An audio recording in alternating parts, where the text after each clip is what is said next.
નમસ્કાર અને Gujarati audiobook YouTube channel પર આપનું સ્વાગત છે। આજથી આપણે એનએલપી માસ્ટર ક્લાસની શરૂઆત કરી રહ્યા છીએ। હું તમારો હોસ્ટ છું અને આગામી 10 ભાગોમાં આપણે એક એવી યાત્રા પર જવાના છીએ જે તમારે વિચારવાની, વાતચીત કરવાની અને દુનિયાને જોવાની રીતને કાયમ માટે બદલી શકે છે। આપણી આ યાત્રા ન્યુરો લિંગ્વિસ્ટિક પ્રોગ્રામિંગ એટલે કે એનએલપી પર આધારિત છે। તમે કદાચ આ શબ્દ સાંભળ્યો હશે। કદાચ તમે તેને સફળ બિઝનેસ લીડર્સ, ટોચના ખેલાડીઓ અથવા પ્રભાવશાળી વક્તાઓ સાથે જોડાયેલો સાંભળ્યો હશે। પણ એનએલપી ખરેખર શું છે? શું તે કોઈ જટિલ વિજ્ઞાન છે? શું તે માઇન્ડ કંટ્રોલ છે કે પછી તે વ્યક્તિગત વિકાસ માટેનો માત્ર એક સાધન છે? આ પહેલા ભાગમાં આપણે આ બધા પ્રશ્નોના જવાબ આપીશું। આપણે એનએલપીના મૂળભૂત સિદ્ધાંતોને સમજીશું, તેનો ઇતિહાસ જાણીશું અને જાણીશું કે તે તમારા જીવનમાં ક્રાંતિકારી પરિવર્તન કેવી રીતે લાવી શકે છે। તો ચાલો સૌથી પહેલા સમજીએ કે એનએલપી શું છે।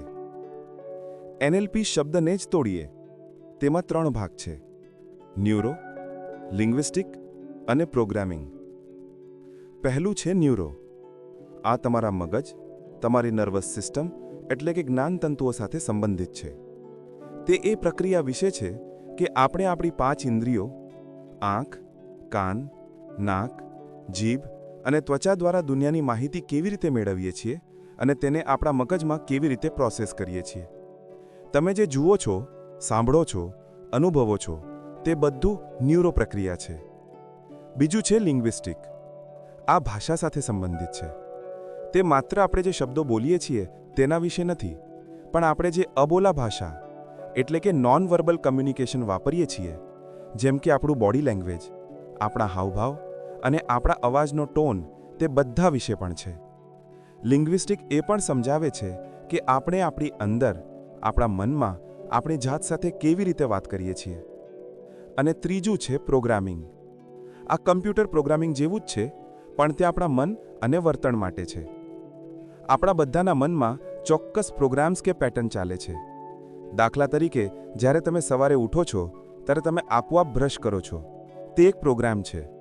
જ્યારે તમે કોઈ ચોક્કસ પરિસ્થિતિમાં ગુસ્સે થાઓ છો અથવા ડરી જાઓ છો, તે પણ એક પ્રોગ્રામ છે। તો ન્યુરો લિંગ્વિસ્ટિક પ્રોગ્રામિંગને એકસાથે મૂકીએ તો તેનો અર્થ શું થાય? સરળ શબ્દોમાં કહું તો એનએલપી એ અભ્યાસ છે કે આપણી ભાષા એટલે કે લિંગ્વિસ્ટિક આપણા મગજ પર કેવી અસર કરે છે અને તે કેવી રીતે આપણી વર્તનની પેટર્ન બનાવે છે। અને સૌથી અગત્યની વાત, એનએલપી આપણને શીખવે છે કે આ પ્રોગ્રામ્સને કેવી રીતે બદલવા। તે આપણને આપણા મગજનું યુઝર મેન્યુઅલ આપે છે। તે શીખવે છે કે કેવી રીતે નિષ્ફળતાના પ્રોગ્રામ્સને સફળતાના પ્રોગ્રામ્સમાં, ડરના પ્રોગ્રામ્સને હિંમતના પ્રોગ્રામ્સમાં અને શંકાના પ્રોગ્રામ્સને આત્મવિશ્વાસના પ્રોગ્રામ્સમાં બદલી શકાય। હવે વાત કરીએ એનએલપીના સંક્ષિપ્ત ઇતિહાસની। એનએલપીની શરૂઆત 1970ના દાયકામાં કેલિફોર્નિયામાં થઈ। 2 પ્રતિભાશાળી માણસો, એક રિચર્ડ બેન્ડલર, જે ગણિત અને કમ્પ્યુટરના વિદ્યાર્થી હતા, અને બીજા જ્હોન ગ્રિન્ડર, જે ભાષાશાસ્ત્રના પ્રોફેસર હતા। તેઓ એક સરળ પ્રશ્નથી આકર્ષાયા હતા કે શા માટે કેટલાક લોકો તેમના ક્ષેત્રમાં અસાધારણ રીતે સફળ હોય છે, જ્યારે અન્ય લોકો સમાન પરિસ્થિતિમાં સંઘર્ષ કરે છે। તેમણે અભ્યાસ કરવાનું શરૂ કર્યું, પણ તેમણે નિષ્ફળ લોકોનો અભ્યાસ નહીં કર્યો, તેમણે સફળ લોકોનો અભ્યાસ કર્યો। તેમણે તે સમયના 3 મહાન થેરેપિસ્ટ, ફ્રિટ્સ પર્લ્સ, ગેસ્ટાલ્ટ થેરેપીના સ્થાપક, વર્જિનિયા સતીર, ફેમિલી થેરેપીના નિષ્ણાંત, અને મિલ્ટન એરિક્સનનો ઊંડાણપૂર્વક અભ્યાસ કર્યો। બેન્ડલર અને ગ્રિન્ડરે એ નથી પૂછ્યું કે આ લોકો શું જાણે છે, તેમણે પૂછ્યું કે આ લોકો શું કરે છે। તેઓ કેવી ભાષા વાપરે છે, તેઓ કેવી રીતે બેસે છે, તેઓ પ્રશ્નો કેવી રીતે પૂછે છે। તેમણે શોધી કાઢ્યું કે આ બધા સફળ લોકો, ભલે તેમના ક્ષેત્રો અલગ હતા, પણ તેઓ અજાણતા જ અમુક ચોક્કસ ભાષાકીય અને વર્તનની પેટર્નનો ઉપયોગ કરતા હતા।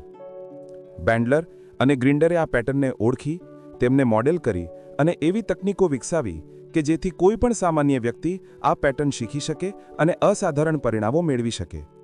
અને આ અભ્યાસમાંથી જ એનએલપીનો જન્મ થયો। તો આ બધું જાણીને તમને શું ફાયદો થશે? તમે એનએલપી શા માટે શીખો? આના ઘણા બધા ફાયદા છે। પહેલો ફાયદો છે બહેતર સંવાદ, બેટર કમ્યુનિકેશન। એનએલપી તમને શીખવે છે કે લોકો ખરેખર શું કહેવા માંગે છે, તેમના શબ્દો પાછળનો અર્થ શું છે। તે તમને શીખવે છે કે કેવી રીતે અન્ય લોકો સાથે તરત જ ઊંડું જોડાણ એટલે કે રેપો બનાવવું. પછી તે તમારા પરિવાર સાથે હોય, તમારા ગ્રાહકો સાથે હોય કે તમારી ટીમ સાથે હોય. બીજો ફાયદો, તમારી લાગણીઓ ઉપર નિયંત્રણ, ઇમોશનલ કંટ્રોલ. શું તમે ક્યારેય કોઈ નાની વાત પર ગુસ્સે થઈ ગયા છો અથવા કોઈ કારણ વગર ઉદાસ અનુભવી છે? એનએલપી તમને શક્તિશાળી તકનીકો આપે છે, જેમ કે એન્કરિંગ, જેથી તમે તમારી ભાવનાત્મક સ્થિતિને તરત જ બદલી શકો. તમે પસંદ કરી શકો કે તમારે કેવું અનુભવવું છે. ત્રીજો ફાયદો, મર્યાદિત માન્યતાઓ તોડવી, લિમિટિંગ બિલીફ્સ તોડવી. આપણા બધાના મનમાં એવી માન્યતાઓ હોય છે જે આપણને રોકે છે. હું પૈસા કમાઈ શકતો નથી, હું આત્મવિશ્વાસુ નથી, અથવા હું ક્યારેય સફળ નહીં થાઉં. એનએલપી તમને આ નકારાત્મક પ્રોગ્રામ્સને શોધવામાં અને તેને સકારાત્મક, શક્તિશાળી માન્યતાઓમાં બદલવામાં મદદ કરે છે. ચોથો ફાયદો, ડર અને ફોબિયા દૂર કરવા. એનએલપી તેની ફાસ્ટ ફોબિયા ક્યોર જેવી તકનીકો માટે પ્રખ્યાત છે. જે ડર, જેમ કે સ્ટેજ પર બોલવાનો ડર, ઊંચાઈનો ડર કે કોઈ પ્રાણીનો ડર જે તમને વર્ષોથી પરેશાન કરતો હોય, તેને એનએલપી દ્વારા ઘણીવાર મિનિટોમાં દૂર કરી શકાય છે. અને પાંચમો ફાયદો, લક્ષ્યો પ્રાપ્ત કરવા. એનએલપી તમને શીખવે છે કે તમારા લક્ષ્યોને કેવી રીતે સ્પષ્ટ કરવા અને તમારા અચેતન મનને તે લક્ષ્યો પ્રાપ્ત કરવા માટે કેવી રીતે પ્રોગ્રામ કરવું. ટૂંકમાં, એનએલપી એ માત્ર શીખવાનો માટેનો વિષય નથી, તે જીવન જીવવાની એક પદ્ધતિ છે. તે તમને તમારા પોતાના મનના ડ્રાઇવિંગ સીટ પર બેસાડે છે. આ તો શરૂઆત છે. આ ભાગ એકમાં આપણે સમજ્યા કે એનએલપી એ આપણા મગજ, આપણી ભાષા અને આપણી વર્તનની પેટર્ન વચ્ચેનો સંબંધ છે. આપણે તેનો ઇતિહાસ જાણ્યો અને તેના અદ્ભુત ફાયદાઓ જોયા. અને આવતા ભાગમાં એટલે કે ભાગ 2માં એનએલપીના પાયાના સિદ્ધાંતો એટલે કે પ્રીસપોઝિશન્સ વિશે વાત કરીશું, જે એવી મૂળભૂત માન્યતાઓ છે જેના પર આખું એનએલપી ટકેલું છે. આ એવા સિદ્ધાંતો છે કે જો તમે તેને તમારા જીવનમાં અપનાવી લો તો તમારી સફળતાની સફર ત્યાંથી જ શરૂ થઈ જશે. Gujarati audio book YouTube channel પર એનએલપી માસ્ટર ક્લાસમાં ફરી એકવાર આપનું સ્વાગત છે. ગયા ભાગમાં આપણે એનએલપી એટલે કે ન્યુરો લિંગ્વિસ્ટિક પ્રોગ્રામિંગની દુનિયામાં પ્રવેશ કર્યો હતો. આપણે સમજ્યું કે તે કેવી રીતે આપણા મગજ, આપણી ભાષા અને આપણી વર્તનની પેટર્ન વચ્ચેના શક્તિશાળી જોડાણનો અભ્યાસ છે. આજે આપણે ભાગ 2માં એનએલપીના પાયા પર ઊંડે ઉતરવાના છીએ. આપણે તે મૂળભૂત માન્યતાઓ અથવા સિદ્ધાંતોની ચર્ચા કરીશું જેને એનએલપીમાં પ્રીસપોઝિશન્સ કહેવામાં આવે છે. પ્રીસપોઝિશન્સ એ એવા વિચારો છે જેને એનએલપી પ્રેક્ટિશનરો સત્ય તરીકે સ્વીકારીને ચાલે છે. આ કોઈ વૈજ્ઞાનિક રીતે સાબિત થયેલા કાયદાઓ નથી, પરંતુ આ એવી માન્યતાઓ છે કે જો તમે તેને અપનાવી લો તો તે તમને વધુ શક્તિશાળી, વધુ લવચીક અને વધુ સફળ બનવામાં મદદ કરે છે. તમે આને એનએલપીની ઓપરેટિંગ સિસ્ટમના મૂળભૂત નિયમો ગણી શકો છો.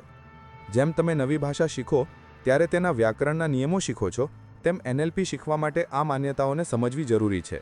તો ચાલો એનએલપીના સૌથી શક્તિશાળી પાયાના સિદ્ધાંતોને એક પછી એક સમજીએ. એનએલપીનો સૌથી પહેલો અને કદાચ સૌથી મહત્વનો સિદ્ધાંત છે કે નકશો એ પ્રદેશ નથી. The map is not the territory. આનો અર્થ શું છે? કલ્પના કરો કે તમે કોઈ શહેરના પ્રવાસે ગયા છો. તમારા હાથમાં તે શહેરનો નકશો છે. તે નકશો તમને રસ્તાઓ, મુખ્ય સ્થળો અને નદીઓ બતાવે છે. તે ખૂબ ઉપયોગી છે, પણ શું તે નકશો ખરેખર તે શહેર છે? ના. નકશો એ શહેરનું માત્ર એક પ્રતિનિધિત્વ એટલે કે રિપ્રેઝન્ટેશન છે. નકશામાં તમને રસ્તા પરની સુગંધ નહીં આવે, લોકોનો અવાજ નહીં સંભળાય, ઇમારતોની વાસ્તવિક ઊંચાઈનો અનુભવ નહીં થાય. નકશો એ વાસ્તવિક પ્રદેશ એટલે કે શહેર નથી. એ જ રીતે આપણી પાસે વાસ્તવિક દુનિયા, પ્રદેશ છે અને પછી આપણી પાસે તે દુનિયાનો આંતરિક નકશો એટલે કે ઇન્ટરનલ મેપ છે જે આપણા મગજમાં છે. આપણે દુનિયાને સીધી રીતે અનુભવતા નથી. આપણે તેને આપણી 5 ઇન્દ્રિયો દ્વારા અનુભવીએ છીએ. આપણું મગજ આ માહિતી લે છે અને પછી તેને ફિલ્ટર કરે છે. આ ફિલ્ટર્સ છે આપણી માન્યતાઓ, આપણા મૂલ્યો, આપણા ભૂતકાળના અનુભવો, આપણો ઉછેર, આપણી સંસ્કૃતિ. 2 લોકો એક જ ઘટનાને જુએ છે, પરંતુ તેમના મગજમાં તેના 2 અલગ અલગ નકશા બને છે. દાખલા તરીકે, એક જાહેરમાં બોલવાની એટલે કે પબ્લિક સ્પીકિંગની ઘટના લો. એક વ્યક્તિ માટે આ ઘટનાનો નકશો ભયાનક છે. તેના મનમાં ભૂતકાળની નિષ્ફળતા, લોકોના હસવાના ચહેરા, ધ્રુજતા હાથ, આ બધું જ છે. તેના માટે જાહેરમાં બોલવું એ ભય છે. બીજી વ્યક્તિ માટે એ જ ઘટનાનો નકશો રોમાંચક છે. તેના મનમાં તાળીઓનો ગડગડાટ, લોકો પર પ્રભાવ પાડવાની તક, પોતાની વાત રજૂ કરવાનો આનંદ, આ બધું જ છે. તેના માટે જાહેરમાં બોલવું એ તક છે. ઘટના એક જ છે એટલે કે પ્રદેશ એક જ છે, પણ નકશો અલગ છે. આ સિદ્ધાંત શા માટે આટલો શક્તિશાળી છે? કારણ કે મોટાભાગના ઝઘડા અને ગેરસમજ એ હકીકત પરથી ઉદ્ભવે છે કે આપણે માની લઈએ છીએ કે આપણો નકશો જ હાલનો પ્રદેશ છે. આપણે કહીએ છીએ કે ના, તું ખોટો છે, હું સાચો છું, દુનિયા આવી જ છે. એનએલપી કહે છે કે કોઈનો નકશો સાચો કે ખોટો નથી, તે ફક્ત તેમનો નકશો છે. જ્યારે તમે આ સમજો છો ત્યારે તમે અન્ય લોકો પ્રત્યે વધુ સહાનુભૂતિ બનો છો. તમે દલીલ કરવાને બદલે તમે સમજવાનો પ્રયત્ન કરો છો કે તેમનો નકશો કેવો દેખાય છે. અને સૌથી અગત્યનું, જો તમારો પોતાનો નકશો તમને સેવા નથી આપી રહ્યો, જો તે તમને ડર, ચિંતા કે દુઃખ આપી રહ્યો છે, તો એનએલપી તમને શીખવે છે કે તમે તે નકશાને બદલી શકો છો. યાદ રાખો, તમે પ્રદેશને એટલે કે વાસ્તવિક દુનિયાને હંમેશા બદલી શકતા નથી, પણ તમે તમારા નકશાને એટલે કે તમારા દૃષ્ટિકોણને હંમેશા બદલી શકો છો. આપણો બીજો શક્તિશાળી સિદ્ધાંત છે કે નિષ્ફળતા જેવું કંઈ નથી, માત્ર પ્રતિભાવ એટલે કે ફીડબેક છે. આ એક વિચાર છે જે તમારી આખી જિંદગી બદલી નાખશે. આપણા સમાજમાં આપણને નિષ્ફળતાથી ડરવાનું શીખવવામાં આવે છે. પરીક્ષામાં ફેલ થવું, બિઝનેસમાં નુકસાન થવું, આ બધાને આપણે નિષ્ફળતાનું લેબલ લગાવીએ છીએ. અને જ્યારે આપણે નિષ્ફળ જઈએ છીએ ત્યારે આપણે નિરાશ થઈએ છીએ અને પ્રયત્ન કરવાનું બંધ કરી દઈએ છીએ. એનએલપી આ દૃષ્ટિકોણને પૂર્ણપણે ઉલટાવી નાખે છે. એનએલપી કહે છે કે તમે જે નિષ્ફળતા કહો છો તે ખરેખર નિષ્ફળતા નથી, તે ફક્ત એક પરિણામ છે, અને દરેક પરિણામ એ એક પ્રતિભાવ એટલે કે ફીડબેક છે. થોમસ એડિસનનું ઉદાહરણ લો. જ્યારે તે ઇલેક્ટ્રિક બલ્બ બનાવવાનો પ્રયત્ન કરી રહ્યા હતા ત્યારે તે હજારો વખત નિષ્ફળ ગયા. એક પત્રકારે તેમને પૂછ્યું કે તમને 10,000 વખત નિષ્ફળ થવાનું કેવું લાગ્યું? એડિસને જવાબ આપ્યો, હું 10,000 વખત નિષ્ફળ નથી ગયો, મેં ફક્ત 10,000 એવા રસ્તા શોધી કાઢ્યા છે જે કામ નથી કરતા. આ છે ફીડબેક માનસિકતા. દરેક નિષ્ફળ પ્રયત્નએ તેને માહિતી આપી, ફીડબેક આપ્યું કે શું કામ નથી કરતું. જ્યારે તમે કોઈ વસ્તુમાં નિષ્ફળ જાઓ છો ત્યારે તમારી જાતને 2 પ્રશ્નો પૂછો. પહેલો, આ પરિણામથી હું શું શીખી શકું? બીજો, આ ફીડબેકનો ઉપયોગ કરીને હું આગલી વખતે અલગ શું કરી શકું? જ્યારે તમે નિષ્ફળતા શબ્દને તમારા મગજમાંથી કાઢીને ફીડબેક શબ્દથી બદલી નાખો છો ત્યારે ડર ગાયબ થઈ જાય છે. તેની જગ્યાએ માત્ર શીખવાની પ્રક્રિયા અને સુધારો જ રહે છે. ત્રીજો સિદ્ધાંત છે કે દરેક વર્તન પાછળ એક સકારાત્મક હેતુ હોય છે. આ સિદ્ધાંત સમજવો થોડો મુશ્કેલ લાગી શકે છે, પણ તે ખૂબ ઊંડો છે. આનો અર્થ એ નથી કે દરેક વર્તન સકારાત્મક કે સારું હોય છે. ઘણા વર્તન નુકસાનકારક હોય છે, જેમ કે ધૂમ્રપાન કરવું, બૂમો પાડવી કે કામ ટાળવું. પરંતુ એનએલપી કહે છે કે તે નકારાત્મક વર્તનની પાછળ વ્યક્તિના અચેતન મનના એટલે કે અનકોન્શિયસ માઇન્ડના સ્તરે એક સકારાત્મક હેતુ એટલે કે પોઝિટિવ ઇન્ટેન્શન છુપાયેલો હોય છે. તે વર્તન કોઈક જરૂરિયાતને પૂરી કરવાનો પ્રયત્ન કરી રહ્યું છે. ચાલો ઉદાહરણો લઈએ. ધૂમ્રપાન કરવું વર્તન નકારાત્મક છે, પણ તેની પાછળનો સકારાત્મક હેતુ શું હોઈ શકે? કદાચ તણાવ દૂર કરવો, શાંતિ અનુભવવી અથવા થોડો બ્રેક લેવો. ગુસ્સો કરવો, બૂમો પાડવી વર્તન નકારાત્મક છે. સકારાત્મક હેતુ શું હોઈ શકે? કદાચ પોતાની વાત સંભળાવવી, નિયંત્રણ મેળવવું અથવા પોતાની સીમાઓનું રક્ષણ કરવું. કામ ટાળવું એટલે કે પ્રોક્રેસ્ટિનેશન વર્તન નકારાત્મક છે. હેતુ શું હોઈ શકે? કદાચ નિષ્ફળતાના ડરથી બચવું, આરામ કરવો અથવા પરફેક્ટ કામ ન થવાના દબાણથી બચવું. આ જાણીને શું ફાયદો? પહેલો ફાયદો પોતાની જાત માટે. જ્યારે તમે તમારી કોઈ ખરાબ આદતને બદલવા માંગતા હો તો માત્ર આદતને દબાવવાનો પ્રયત્ન ન કરો. તેના બદલે તેની પાછળનો સકારાત્મક હેતુ શોધો અને પછી તમારી જાતને પૂછો કે શું હું આ સકારાત્મક હેતુને એટલે કે તણાવ દૂર કરવો કોઈ બીજા સારા તંદુરસ્ત વર્તન દ્વારા પૂરો કરી શકું? દાખલા તરીકે ધ્યાન કરીને. બીજો ફાયદો અન્ય લોકો માટે. જ્યારે કોઈ વ્યક્તિ તમારી સાથે ખરાબ વર્તન કરે તો એક મણંગ માટે વિચારો કે આ વર્તન પાછળ તેમનો સકારાત્મક હેતુ શું હોઈ શકે. આ તમને ગુસ્સે થવાને બદલે સમજણ કેળવવામાં મદદ કરે છે. ચોથો સિદ્ધાંત છે કે તમારી વાતચીતનો અર્થ એ છે કે જે પ્રતિભાવ તમને મળે છે. આ સિદ્ધાંત સંવાદમાં માસ્ટરી મેળવવા માટે ચાવીરૂપ છે. The meaning of communication is the response you get. ઘણીવાર આપણે કહીએ છીએ કે મારો કહેવાનો મતલબ એ નહોતો, તમે મને ખોટો સમજ્યા. આપણે દોષ સાંભળનાર પર ઢોળી જઈએ છીએ. એનએલપી કહે છે ના, તમારી વાતચીતનો અર્થ એ નથી કે તમારો હેતુ શું હતો. તમારી વાતચીતનો અર્થ એ છે કે સામેવાળી વ્યક્તિએ તેને કેવી રીતે સમજી અને કેવો પ્રતિભાવ રિસ્પોન્સ આપ્યો. જો તમે કંઈક કહ્યું અને સામેવાળી વ્યક્તિ ગુસ્સે થઈ ગઈ તો તેનો અર્થ એ છે કે તમારી વાતચીતે ગુસ્સો પેદા કર્યો, ભલે તમારો હેતુ ગમે તેટલો સારો હોય. આ સિદ્ધાંત તમને તમારી વાતચીતની 100% જવાબદારી લેવાનું શીખવે છે. જો તમને જોઈતો પ્રતિભાવ ન મળે તો સામેવાળાને દોષ ના આપો. તેના બદલે તમારી પોતાની વાતચીતની રીત બદલો, તમારી ભાષા બદલો, તમારો ટોન બદલો, ત્યાં સુધી બદલો જ્યાં સુધી તમને જોઈતો પ્રતિભાવ ન મળે. અન્ય બે મુખ્ય સિદ્ધાંતો ટૂંકમાં સમજીએ. પહેલું, લોકો પાસે જરૂરી તમામ સંસાધનો એટલે કે રિસોર્સિસ હોય છે. સંસાધનોનો અર્થ છે આંતરિક સંસાધનો, જેમ કે આત્મવિશ્વાસ, હિંમત, શાંતિ, સર્જનાત્મકતા. એનએલપી માને છે કે આ બધું તમારી અંદર પહેલેથી જ છે. એનએલપી તમને શીખવે છે કે તે આંતરિક સ્થિતિને કેવી રીતે ફરીથી એક્સેસ કરવી અને જ્યારે જરૂર હોય ત્યારે તેનો ઉપયોગ કરવો. બીજું છે કે જે વ્યક્તિ સૌથી વધુ લવચીક હોય તે સિસ્ટમ પર નિયંત્રણ રાખે છે. કોઈ પણ પરિસ્થિતિમાં તે વ્યક્તિ જીતે છે જેની પાસે સૌથી વધુ વિકલ્પો હોય છે. જો તમારો પ્લાન એ કામ ન કરે તો શું તમારી પાસે પ્લાન બી, સી અને ડી છે? જો તમે પરિસ્થિતિ મુજબ તમારું વર્તન બદલી શકો તો તમારા સફળ થવાની સંભાવના વધી જાય છે. તો આજે આપણે એનએલપીના શક્તિશાળી પાયાના સિદ્ધાંતો શીખ્યા. આપણે શીખ્યા કે નકશો એ પ્રદેશ નથી. આપણે શીખ્યા કે નિષ્ફળતા નથી, માત્ર ફીડબેક છે. આપણે શીખ્યા કે દરેક વર્તન પાછળ એક સકારાત્મક હેતુ હોય છે. અને આપણે શીખ્યા કે વાતચીતનો અર્થ એ છે કે જે પ્રતિભાવ આપણને મળે છે. આ સિદ્ધાંતોને માત્ર સાંભળશો નહીં, તેને જીવવાનો પ્રયત્ન કરો. આવતા ભાગમાં એટલે કે ભાગ 3 તાદાત્મ્ય અને જોડાણ રેપોર્ટમાં આપણે શીખીશું કે કેવી રીતે કોઈ પણ વ્યક્તિ સાથે ગમે ત્યાં ગણતરીની મિનિટોમાં ઊંડું અને વિશ્વાસનું જોડાણ સ્થાપિત કરવું. આ એ કળા છે જે તમારા વ્યાવસાયિક અને વ્યક્તિગત બંને સંબંધોને બદલી નાખશે. નમસ્કાર. Gujarati audio book YouTube channel પર એનએલપી માસ્ટર ક્લાસમાં ફરી એકવાર આપનું સ્વાગત છે. ગયા ભાગમાં એટલે કે ભાગ 2માં આપણે એનએલપીના પાયાના સિદ્ધાંતો એટલે કે પ્રીસપોઝિશન્સ વિશે ઊંડાણમાં વાત કરી. આપણે નકશો એ પ્રદેશ નથી, નિષ્ફળતા નથી, ફક્ત ફીડબેક છે અને દરેક વર્તન પાછળ સકારાત્મક હેતુ હોય છે જેવા શક્તિશાળી વિચારોને સમજ્યા. આ સિદ્ધાંતો એ જમીન છે જેના પર આપણે એનએલપીની ઇમારત ઊભી કરવાના છીએ. આજે ભાગ 3માં આપણે એનએલપીની પ્રથમ અને સૌથી મૂળભૂત ટેકનિક શીખીશું. આ એક એવી કળા છે જે શાબ્દિક રીતે તમારા દરેક માનવ સંવાદને બદલી શકે છે. આ કળાનું નામ છે રેપો એટલે કે તાદાત્મ્ય અને જોડાણ. તો રેપો શું છે? આપણે ઘણીવાર આ શબ્દ સાંભળીએ છીએ. આપણે કહીએ છીએ કે મારી અને એ વ્યક્તિ વચ્ચે સારો રેપો છે. પણ એનએલપીના સંદર્ભમાં તેનો અર્થ ઘણો ઊંડો છે. રેપો એ માત્ર મિત્રતા નથી, તે માત્ર કોઈને પસંદ કરવું એ નથી. રેપો એ બે મન વચ્ચેની એક અચેતન એટલે કે અનકોન્શિયસ સ્થિતિ છે. એક એવું જોડાણ છે જ્યાં વિશ્વાસ, સ્વીકૃતિ અને પ્રતિભાવ આપોઆપ વહેવા લાગે છે. જ્યારે બે લોકો ઊંડા રેપોમાં હોય છે ત્યારે એવું લાગે છે કે તેઓ એક જ તરંગ લંબાઈ એટલે કે ફ્રીક્વન્સી પર છે. તેમની વચ્ચે કોઈ અવરોધ નથી. તમે આનો અનુભવ કર્યો હશે.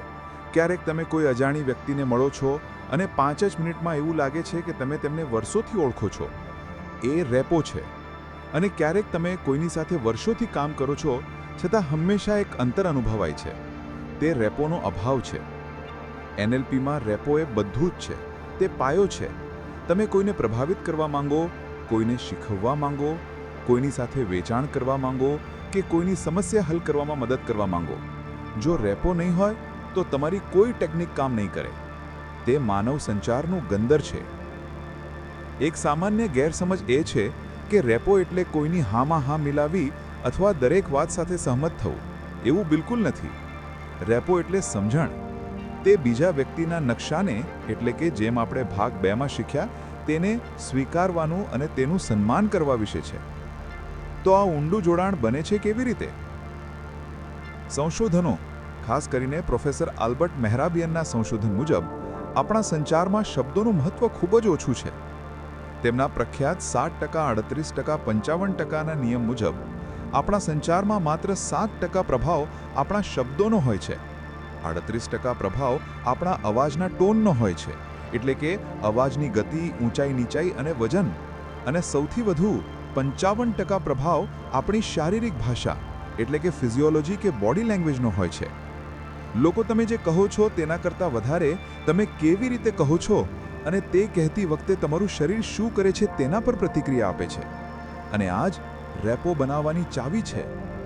રેપો શબ્દોથી નથી બનતો, તે અચેતન સ્તરે શરીર અને અવાજથી બને છે. એનએલપીમાં રેપો બનાવવાની મુખ્ય ટેકનિક્સને મેચિંગ અને મિરરિંગ કહે છે. ચાલો બંનેને વિગતવાર સમજીએ. મેચિંગ એટલે બીજી વ્યક્તિ જે કરી રહી છે તેનું સૂક્ષ્મ રીતે અનુકરણ કરવું. યાદ રાખો, 55% સંચાર શરીર દ્વારા થાય છે.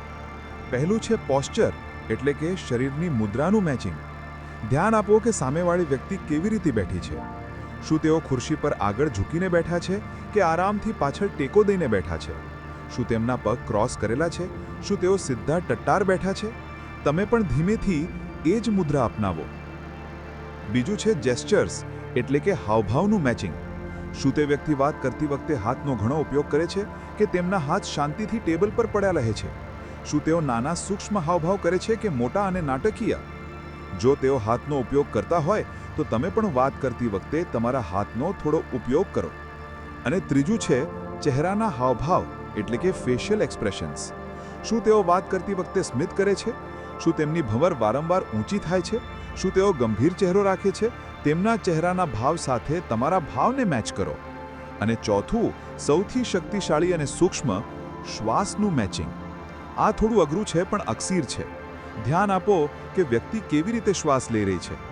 શું તેમના શ્વાસ છાતીમાંથી ટૂંકા અને ઝડપી છે, જેમ કે ઉત્તેજના કે તણાવમાં હોય, કે તેમના શ્વાસ પેટમાંથી ઊંડા અને ધીમા છે, જેમ કે આરામમાં હોય? તમે પણ તમારા શ્વાસની ગતિને તેમની સાથે મેચ કરવાનો પ્રયત્ન કરો. જ્યારે બે લોકોના શ્વાસ એક લયમાં ચાલે છે ત્યારે અચેતન સ્તરે એક અત્યંત ઊંડું જોડાણ રચાય છે. હવે વાત કરીએ મિરરિંગની. મિરરિંગ એ મેચિંગ જેવું જ છે, પણ તેમાં તમે અરીસાની જેમ વર્તો છો.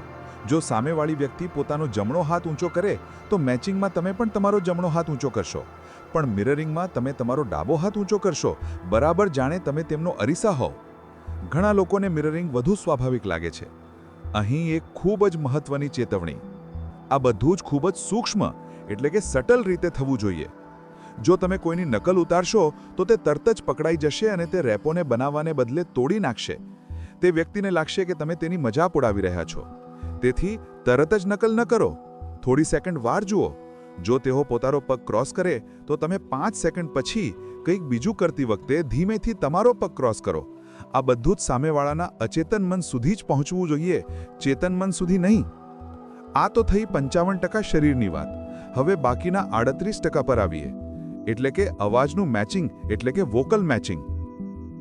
આ પણ એટલું જ શક્તિશાળી છે. પહેલું છે પેસ, એટલે કે ગતિ. શું સામેવાળી વ્યક્તિ ખૂબ જ ઝડપથી બોલે છે કે તે ધીમે ધીમે વિચારીને બોલે છે? તેમની બોલવાની ગતિ સાથે તમારી ગતિને મેચ કરો. જો તમે ધીમું બોલનાર વ્યક્તિ સાથે ઝડપથી વાત કરશો તો તે દબાણ અનુભવશે. જો તમે ઝડપી બોલનાર સાથે ધીમે વાત કરશો તો તે કંટાળી જશે. બીજું છે વોલ્યુમ, એટલે કે અવાજની તીવ્રતા. શું તે વ્યક્તિ મોટેથી બોલે છે કે પછી ધીમા અવાજે? તમારા અવાજને તેમના સ્તર પર લાવો. ત્રીજું છે પિચ અને ટોન. શું તેમનો અવાજ ઊંચો અને તીણો છે કે નીચો અને ઘેરો? શું તેમના અવાજમાં ઉત્સાહ છે કે ઉદાસી? તેમના અવાજના ભાવને પકડવાનો પ્રયત્ન કરો. અને ચોથું છે મુખ્ય શબ્દોનું મેચિંગ, એટલે કે કીવર્ડ્સનું મેચિંગ. વાતચીત દરમિયાન ધ્યાન આપો કે શું કોઈ ચોક્કસ શબ્દો છે જેનો તે વ્યક્તિ વારંવાર ઉપયોગ કરે છે. દાખલા તરીકે, જો કોઈ ગ્રાહક વારંવાર કહે, "મને એક મજબૂત સમાધાન જોઈએ છે," તો તમે જવાબ આપતે વખતે સારું કે શક્તિશાળી શબ્દ વાપરવાને બદલે ચોક્કસ, અમે તમને એક મજબૂત સમાધાન આપીશું એવો જ શબ્દ વાપરો. આનાથી તેમના અચેતન મનને સંદેશો મળે છે કે તમે ખરેખર તેમની વાત સમજી રહ્યા છો. જ્યારે તમે આ બધું કરો છો, એટલે કે શારીરિક મુદ્રા, હાવભાવ, શ્વાસ, અવાજની ગતિ અને મુખ્ય શબ્દો, ત્યારે તમે જે પ્રક્રિયા કરી રહ્યા છો તેને NLPમાં પેસિંગ કહે છે. પેસિંગ એટલે તમે તે વ્યક્તિની વાસ્તવિકતામાં, તેમના નકશામાં તેમની સાથે જોડાઈ રહ્યા છો. તમે બતાવી રહ્યા છો કે હું તમારા જેવો છું, હું તમને સમજું છું, તમે સુરક્ષિત છો. હવે આવે છે રેપોનો અંતિમ અને જાદુઈ તબક્કો, લીડિંગ.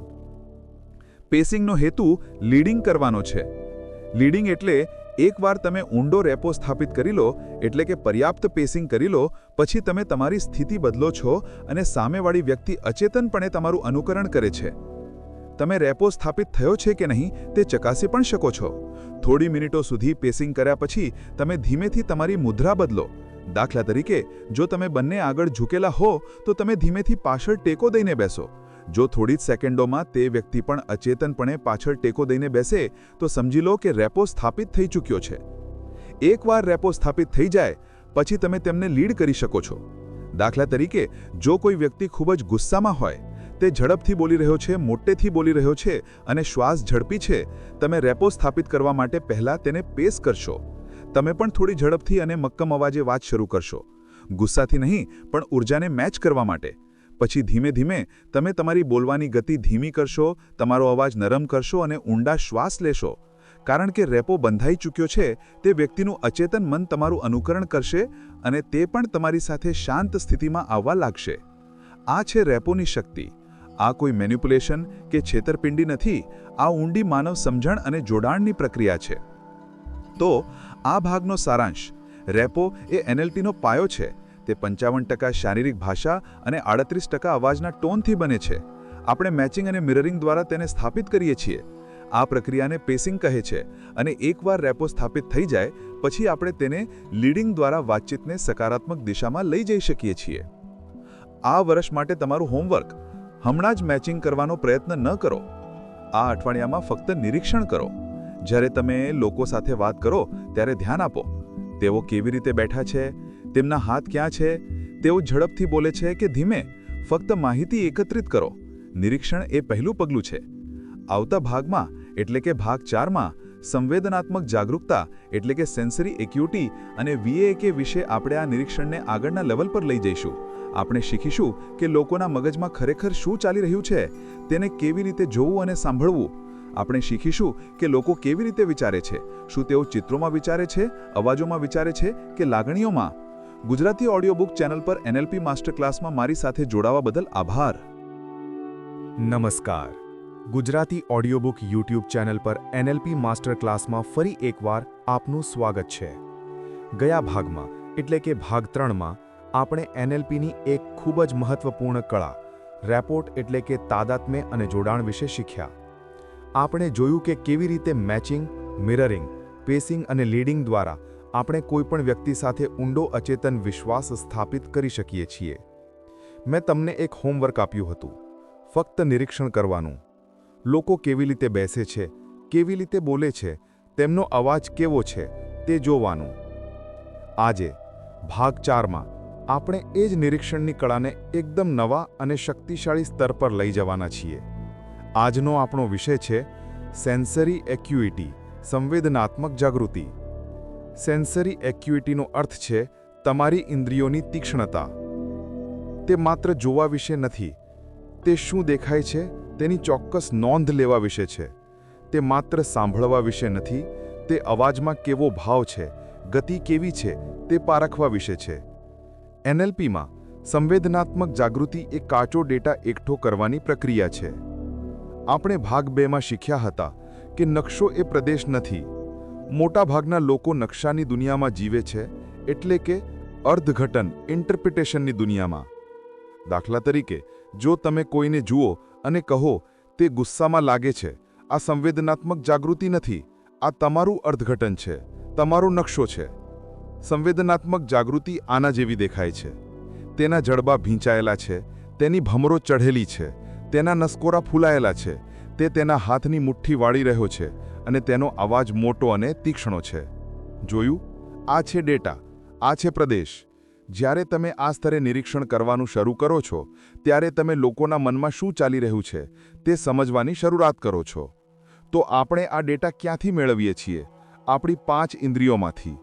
NLPમાં આ ઇન્દ્રિયોને રિપ્રેઝન્ટેશનલ સિસ્ટમ્સ અથવા મોડેલિટીઝ કહેવામાં આવે છે. તે છે વિઝ્યુઅલ એટલે કે દ્રશ્ય જોવું, ચિત્રો, રંગો, પ્રકાશ, હલનચલન. ઓડિટરી એટલે કે શ્રાવ્ય સાંભળવું, અવાજો, શબ્દો, સંગીત, અવાજનો ટોન. કાઇનેસ્થેટિક એટલે કે અનુભવ, લાગણીઓ, સ્પર્શ, તાપમાન, શારીરિક સંવેદનાઓ. ઓલ્ફેક્ટરી એટલે કે ગંધ. ગસ્ટેટરી એટલે કે સ્વાદ. જ્યારે O અને G આપણા જીવનનો હિસ્સા છે, NLP મુખ્યત્વે V, A અને K પર જ ધ્યાન કેન્દ્રિત કરે છે, કારણ કે આપણી મોટાભાગની વિચારધારા, યાદો અને સંચાર આ 3 સિસ્ટમ દ્વારા જ થાય છે. અને અહીંથી જ આજનો આપણા મુખ્ય સિદ્ધાંત શરૂ થાય છે. આપણે બધા આ 3 સિસ્ટમનો ઉપયોગ કરીએ છીએ, પરંતુ આપણામાંથી મોટાભાગના લોકો વિચારવા, શીખવા, યાદ રાખવા અને વાતચીત કરવા માટે કોઈ એક સિસ્ટમનો વધારે ઉપયોગ કરે છે. આને તે વ્યક્તિની પ્રેફર્ડ રિપ્રેઝન્ટેશનલ સિસ્ટમ એટલે કે પસંદગીની સંવેદનાત્મક પ્રણાલી કહે છે. સરળ શબ્દોમાં 3 પ્રકારના લોકો હોય છે. પહેલું, વિઝ્યુઅલ લોકો. આ લોકો ચિત્રોમાં વિચારે છે. જ્યારે તેઓ વિચારે છે ત્યારે તેઓ તેમના મગજમાં એક ફિલ્મ જુએ છે. તેમને મોટું ચિત્ર જોવું ગમે છે. તેમને વસ્તુઓ કેવી દેખાય છે તેની પરવા હોય છે. બીજું, ઓડિટરી લોકો. આ લોકો અવાજો અને શબ્દોમાં વિચારે છે. તેઓ પોતાની જાત સાથે ઘણી વાતો કરે છે. તેઓ શબ્દો પ્રત્યે ખૂબ સંવેદનશીલ હોય છે. તમે શું કહો છો તેના કરતાં કેવી રીતે કહો છો તેના પર તેઓ વધારે ધ્યાન આપે છે. ત્રીજું, કાઇનેસ્થેટિક લોકો. આ લોકો લાગણીઓ અને અનુભવમાં વિચારે છે. તેઓ ગટ ફિલિંગ પર નિર્ણયો લે છે. તેમને વસ્તુને કેવી લાગે છે તેની પરવા હોય છે. તેમને કોઈ વિષયની પકડ મેળવવી ગમે છે.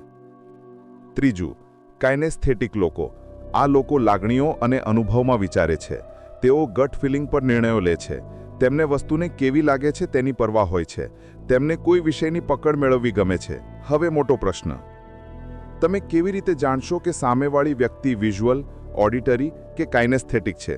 આ જાણવા માટે આપણી સંવેદનાત્મક જાગૃતિનો ઉપયોગ કરવાનો છે. આના મુખ્ય 2 રસ્તા છે. પહેલો રસ્તો છે તેમના શબ્દો સાંભળો, એટલે કે લિસન ટુ પ્રેડિકેટ્સ. લોકો જે શબ્દો વાપરે છે તે તેમના આંતરિક નકશાને છતું કરે છે. NLPમાં આ શબ્દોને પ્રેડિકેટ્સ કહે છે. જો કોઈ વ્યક્તિ વિઝ્યુઅલ હશે તો તે આવા શબ્દોનો વારંવાર ઉપયોગ કરશે.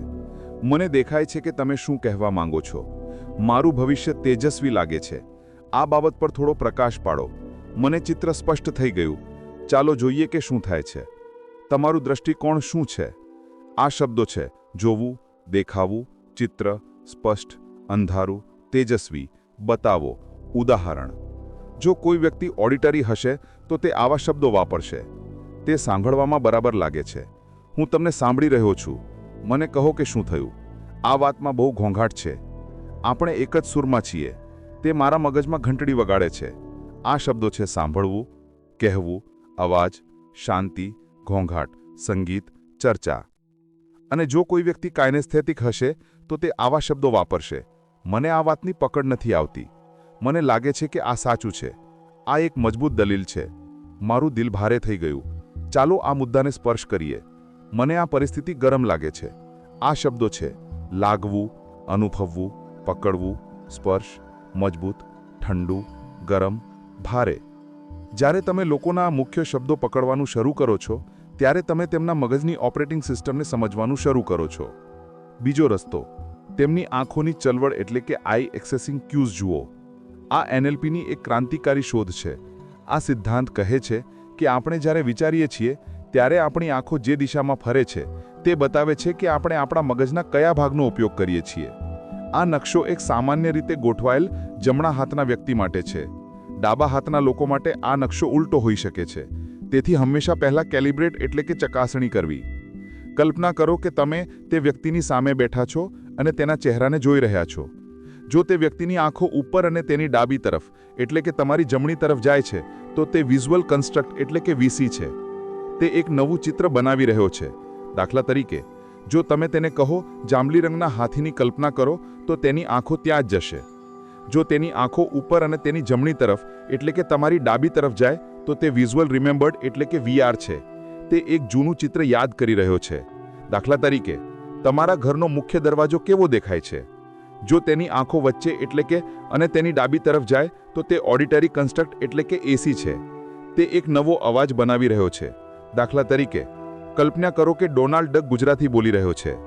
જો તેની આંખો વચ્ચે અને તેની જમણી તરફ જાય તો તે ઓડિટરી રિમેમ્બર્ડ એટલે કે AR છે. તે એક જૂનો અવાજ યાદ કરી રહ્યો છે. દાખલા તરીકે, તમારા મમ્મીનો અવાજ યાદ કરો. જો તેની આંખો નીચે અને તેની ડાબી તરફ જાય તો તે કાઇનેસ્થેટિક એટલે કે K છે. તે કોઈ લાગણી, ભાવ કે સ્પર્શને અનુભવી રહ્યો છે. દાખલા તરીકે, તમે ખૂબ ખુશ હોય ત્યારે કેવું લાગે છે? અને જો તેની આંખો નીચે અને તેની જમણી તરફ જાય તો તે ઓડિટરી ડિજિટલ એટલે કે AD છે. તે પોતાની જાત સાથે વાત કરી રહ્યો છે, તર્ક કરી રહ્યો છે.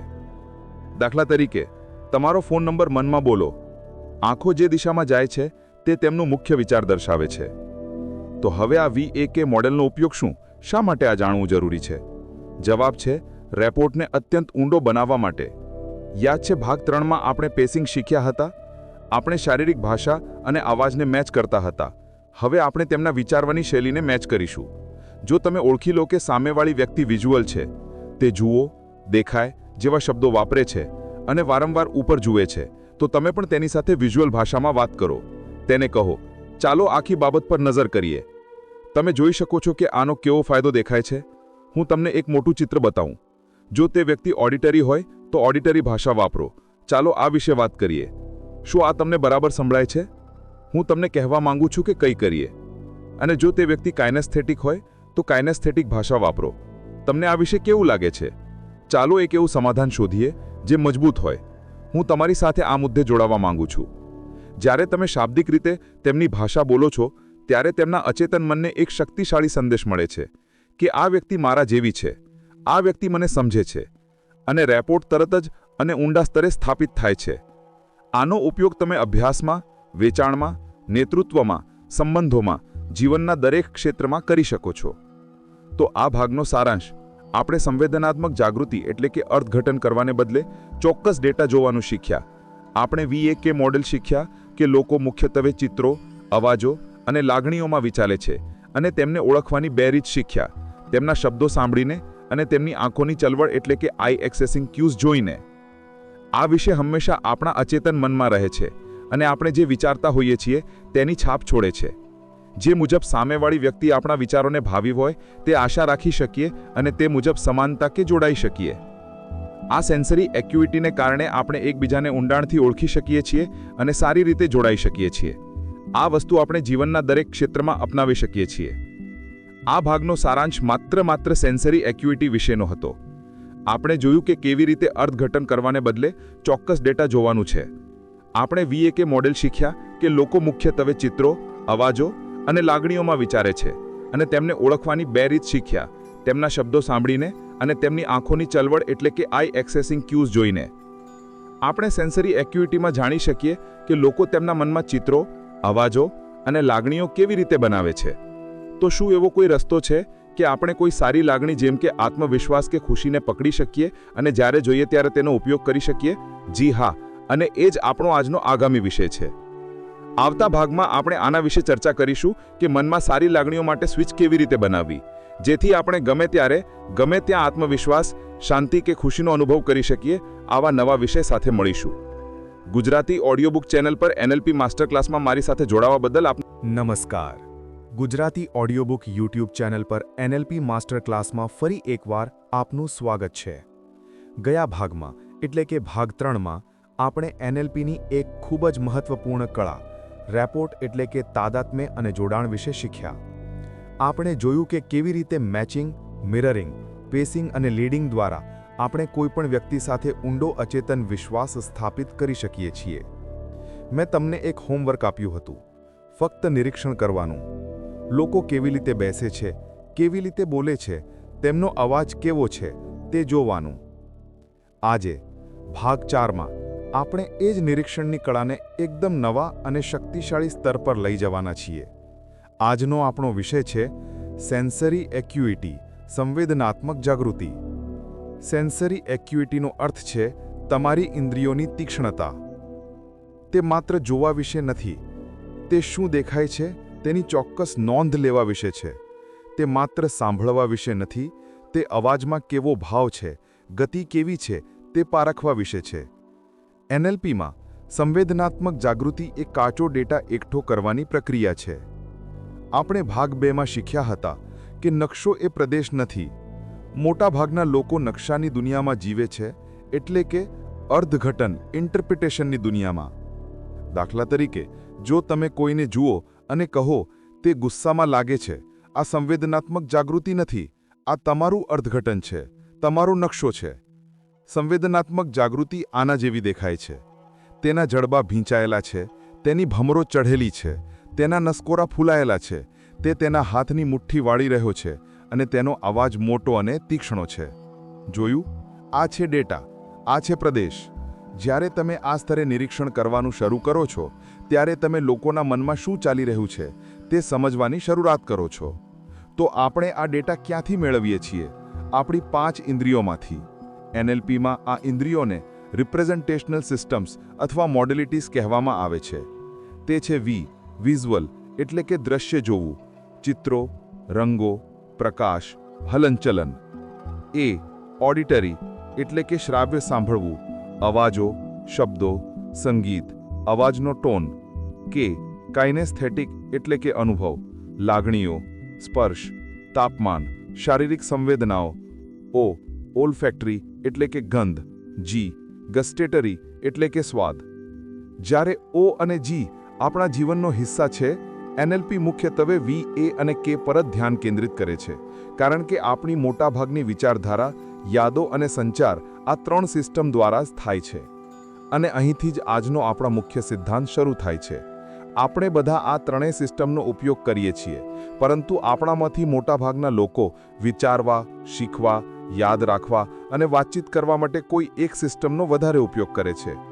આને તે વ્યક્તિની પ્રેફર્ડ રિપ્રેઝન્ટેશનલ સિસ્ટમ એટલે કે પસંદગીની સંવેદનાત્મક પ્રણાલી કહે છે. સરળ શબ્દોમાં 3 પ્રકારના લોકો હોય છે. પહેલું, વિઝ્યુઅલ લોકો. આ લોકો ચિત્રોમાં વિચારે છે. જ્યારે તેઓ વિચારે છે ત્યારે તેઓ તેમના મગજમાં એક ફિલ્મ જુએ છે. તેમને મોટું ચિત્ર જોવું ગમે છે.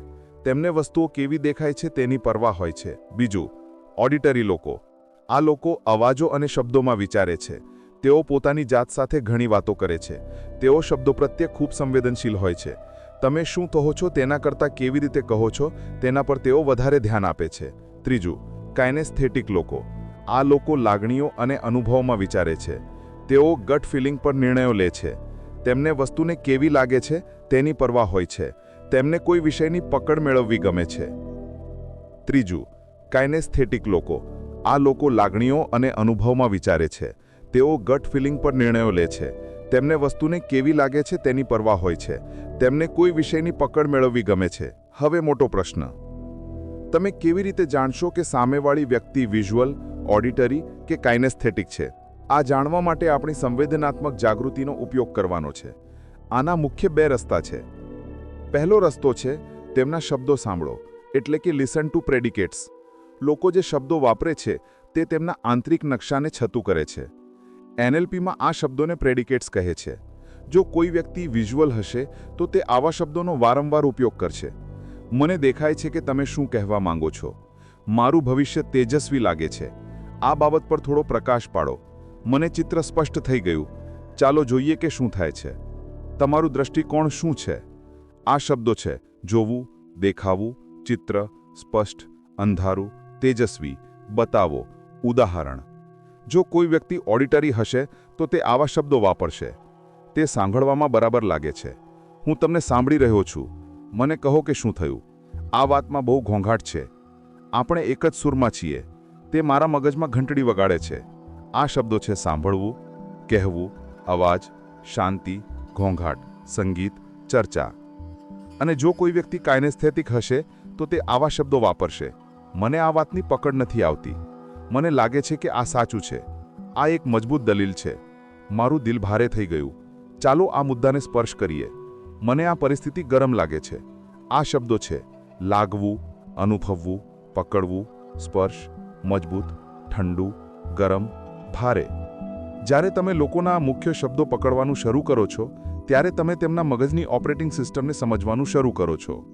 બીજો રસ્તો, તેમની આંખોની ચળવળ એટલે કે આઈ એક્સેસિંગ ક્યુઝ જુઓ. આ એનએલપીની એક ક્રાંતિકારી શોધ છે. આ સિદ્ધાંત કહે છે કે આપણે જ્યારે વિચારીએ છીએ ત્યારે આપણી આંખો જે દિશામાં ફરે છે તે બતાવે છે કે આપણે આપણા મગજના કયા ભાગનો ઉપયોગ કરીએ છીએ. આ નકશો એક સામાન્ય રીતે ગોઠવાયેલ જમણા હાથના વ્યક્તિ માટે છે. ડાબા હાથના લોકો માટે આ નકશો ઉલટો હોઈ શકે છે.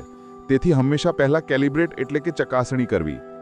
કલ્પના કરો કે તમે તે વ્યક્તિની સામે બેઠા છો અને તેના ચહેરાને જોઈ રહ્યા છો.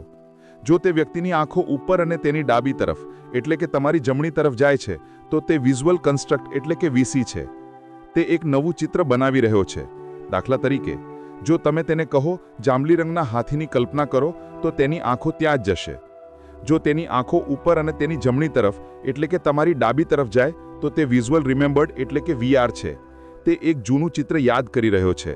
દાખલા તરીકે, તમારા ઘરનો મુખ્ય દરવાજો કેવો દેખાય છે? જો તેની આંખો વચ્ચે એટલે કે અને તેની ડાબી તરફ જાય તો તે ઓડિટરી કન્સ્ટ્રક્ટ એટલે કે એસી છે. તે એક નવો અવાજ બનાવી રહ્યો છે.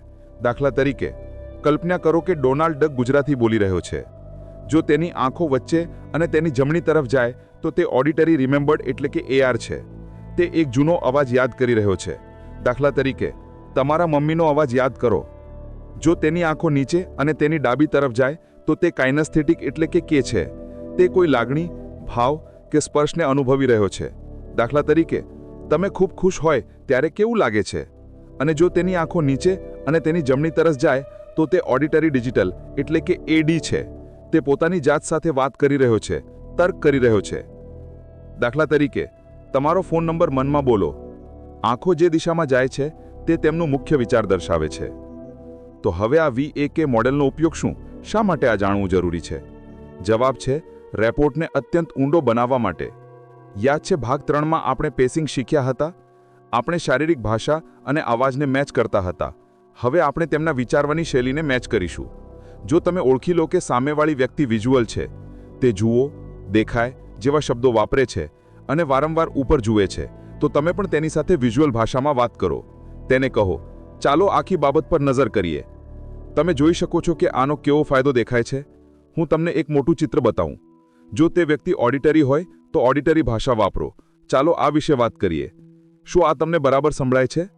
હું તમને કહેવા માંગુ છું કે કંઈ કરીએ. અને જો તે વ્યક્તિ કાઇનેસ્થેટિક હોય તો કાઇનેસ્થેટિક ભાષા વાપરો. તમને આ વિશે કેવું લાગે છે? ચાલો એક એવું સમાધાન શોધીએ જે મજબૂત હોય. હું તમારી સાથે આ મુદ્દે જોડાવા માંગુ છું. જ્યારે તમે શાબ્દિક રીતે તેમની ભાષા બોલો છો ત્યારે તેમના અચેતન મનને એક શક્તિશાળી સંદેશ મળે છે કે આ વ્યક્તિ મારા જેવી છે, આ વ્યક્તિ મને સમજે છે, અને રેપોર્ટ તરત જ અને ઊંડા સ્તરે સ્થાપિત થાય છે. આનો ઉપયોગ તમે અભ્યાસમાં, વેચાણમાં, નેતૃત્વમાં, સંબંધોમાં, જીવનના દરેક ક્ષેત્રમાં કરી શકો છો. તો આ ભાગનો સારાંશ, આપણે સંવેદનાત્મક જાગૃતિ એટલે કે અર્થઘટન કરવાને બદલે ચોક્કસ ડેટા જોવાનું શીખ્યા. આપણે VAK મોડેલ શીખ્યા કે લોકો મુખ્યત્વે ચિત્રો, અવાજો અને લાગણીઓમાં વિચારે છે અને તેમને ઓળખવાની 2 રીત શીખ્યા. તેમના શબ્દો સાંભળીને અને તેમની આંખોની ચળવળ એટલે કે આઈ એક્સેસિંગ ક્યુઝ જોઈને.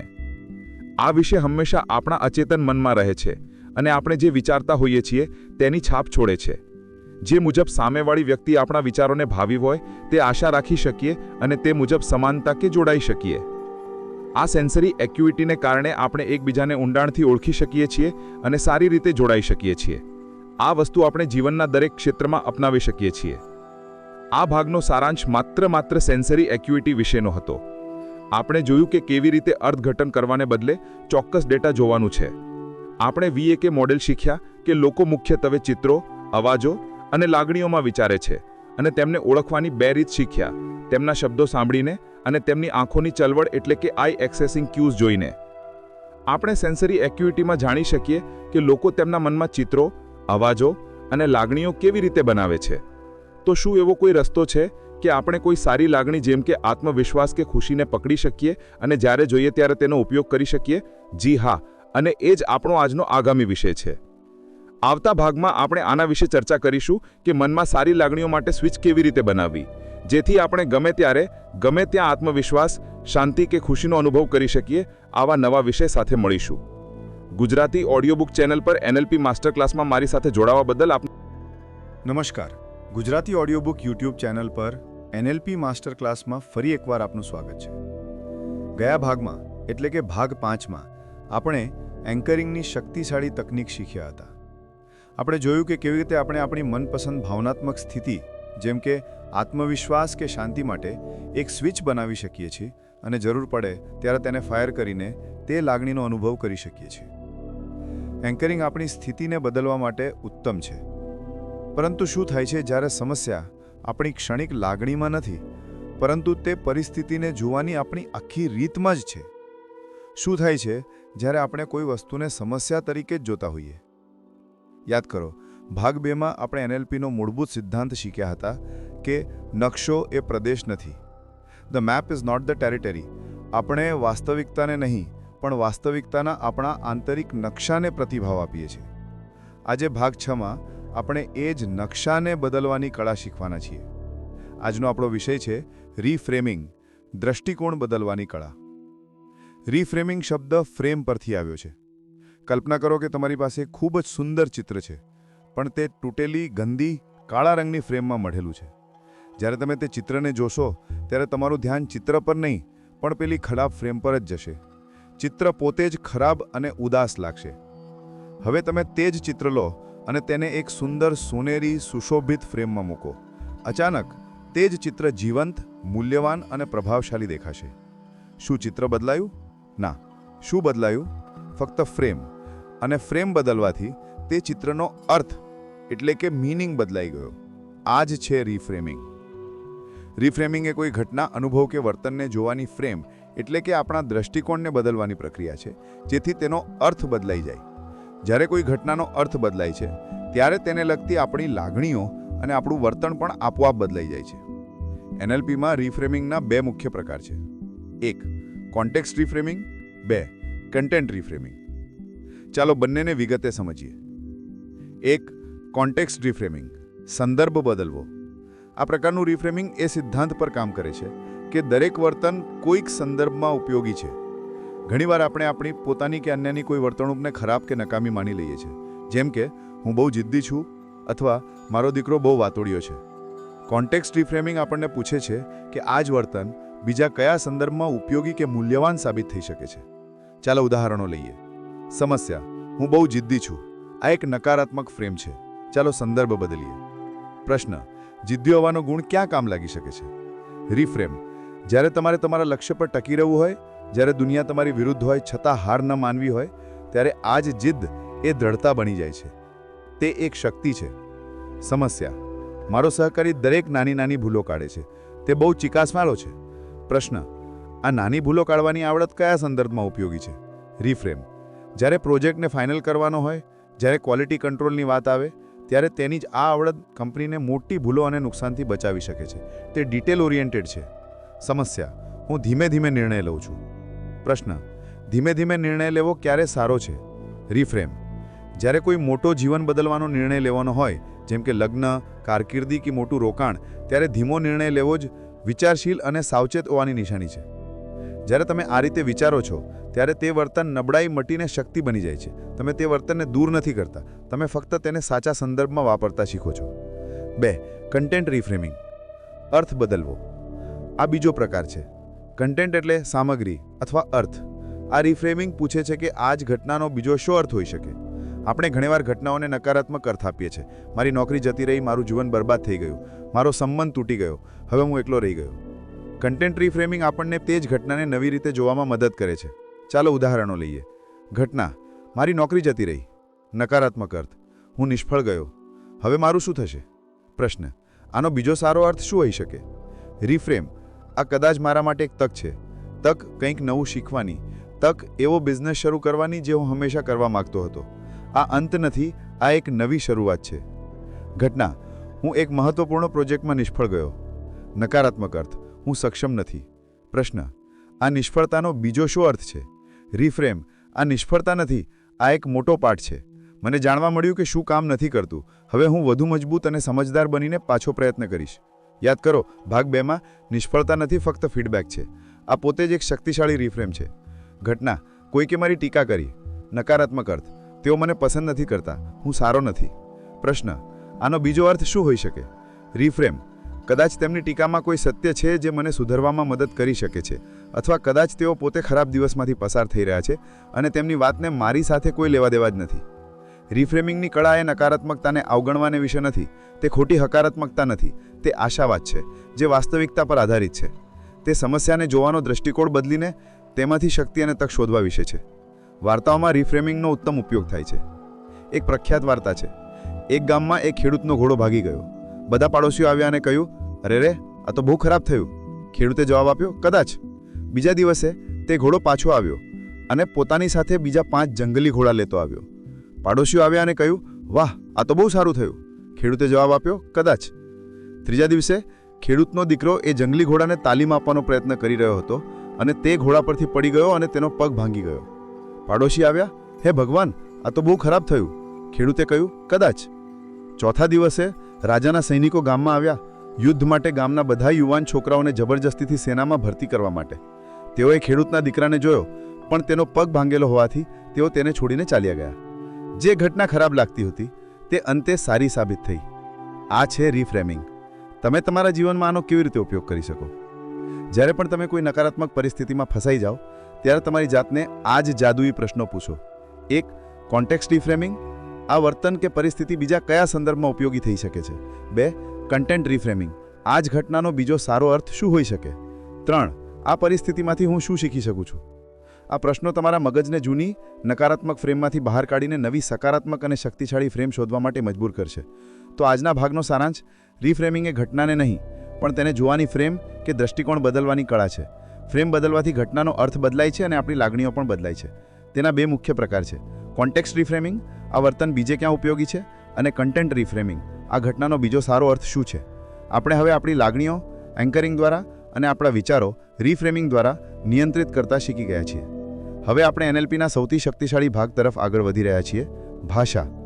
આવતા ભાગમાં, ભાગ 7, ભાષાના શક્તિશાળી પેટર્નમાં, આપણે બે અદ્ભુત મોડેલ શીખીશું: ધ મેટા મોડેલ, જે આપણને સત્ય શોધવામાં અને સ્પષ્ટતા મેળવવામાં મદદ કરે છે, અને ધ મિલ્ટન મોડેલ, જે આપણને વધુ પ્રભાવશાળી અને પ્રેરણાદાયક વક્તા બનવામાં મદદ કરે છે. ગુજરાતી ઓડિયોબુક ચેનલ પર એનએલપી માસ્ટર ક્લાસમાં મારી સાથે જોડાવા બદલ આપનો આભાર. નમસ્કાર. ગુજરાતી ઓડિયોબુક યુટ્યુબ ચેનલ પર એનએલપી માસ્ટર ક્લાસમાં ફરી એકવાર આપનું સ્વાગત છે. ગયા ભાગમાં એટલે કે ભાગ 6માં આપણે રિફ્રેમિંગની શક્તિશાળી કળા વિશે શીખ્યા.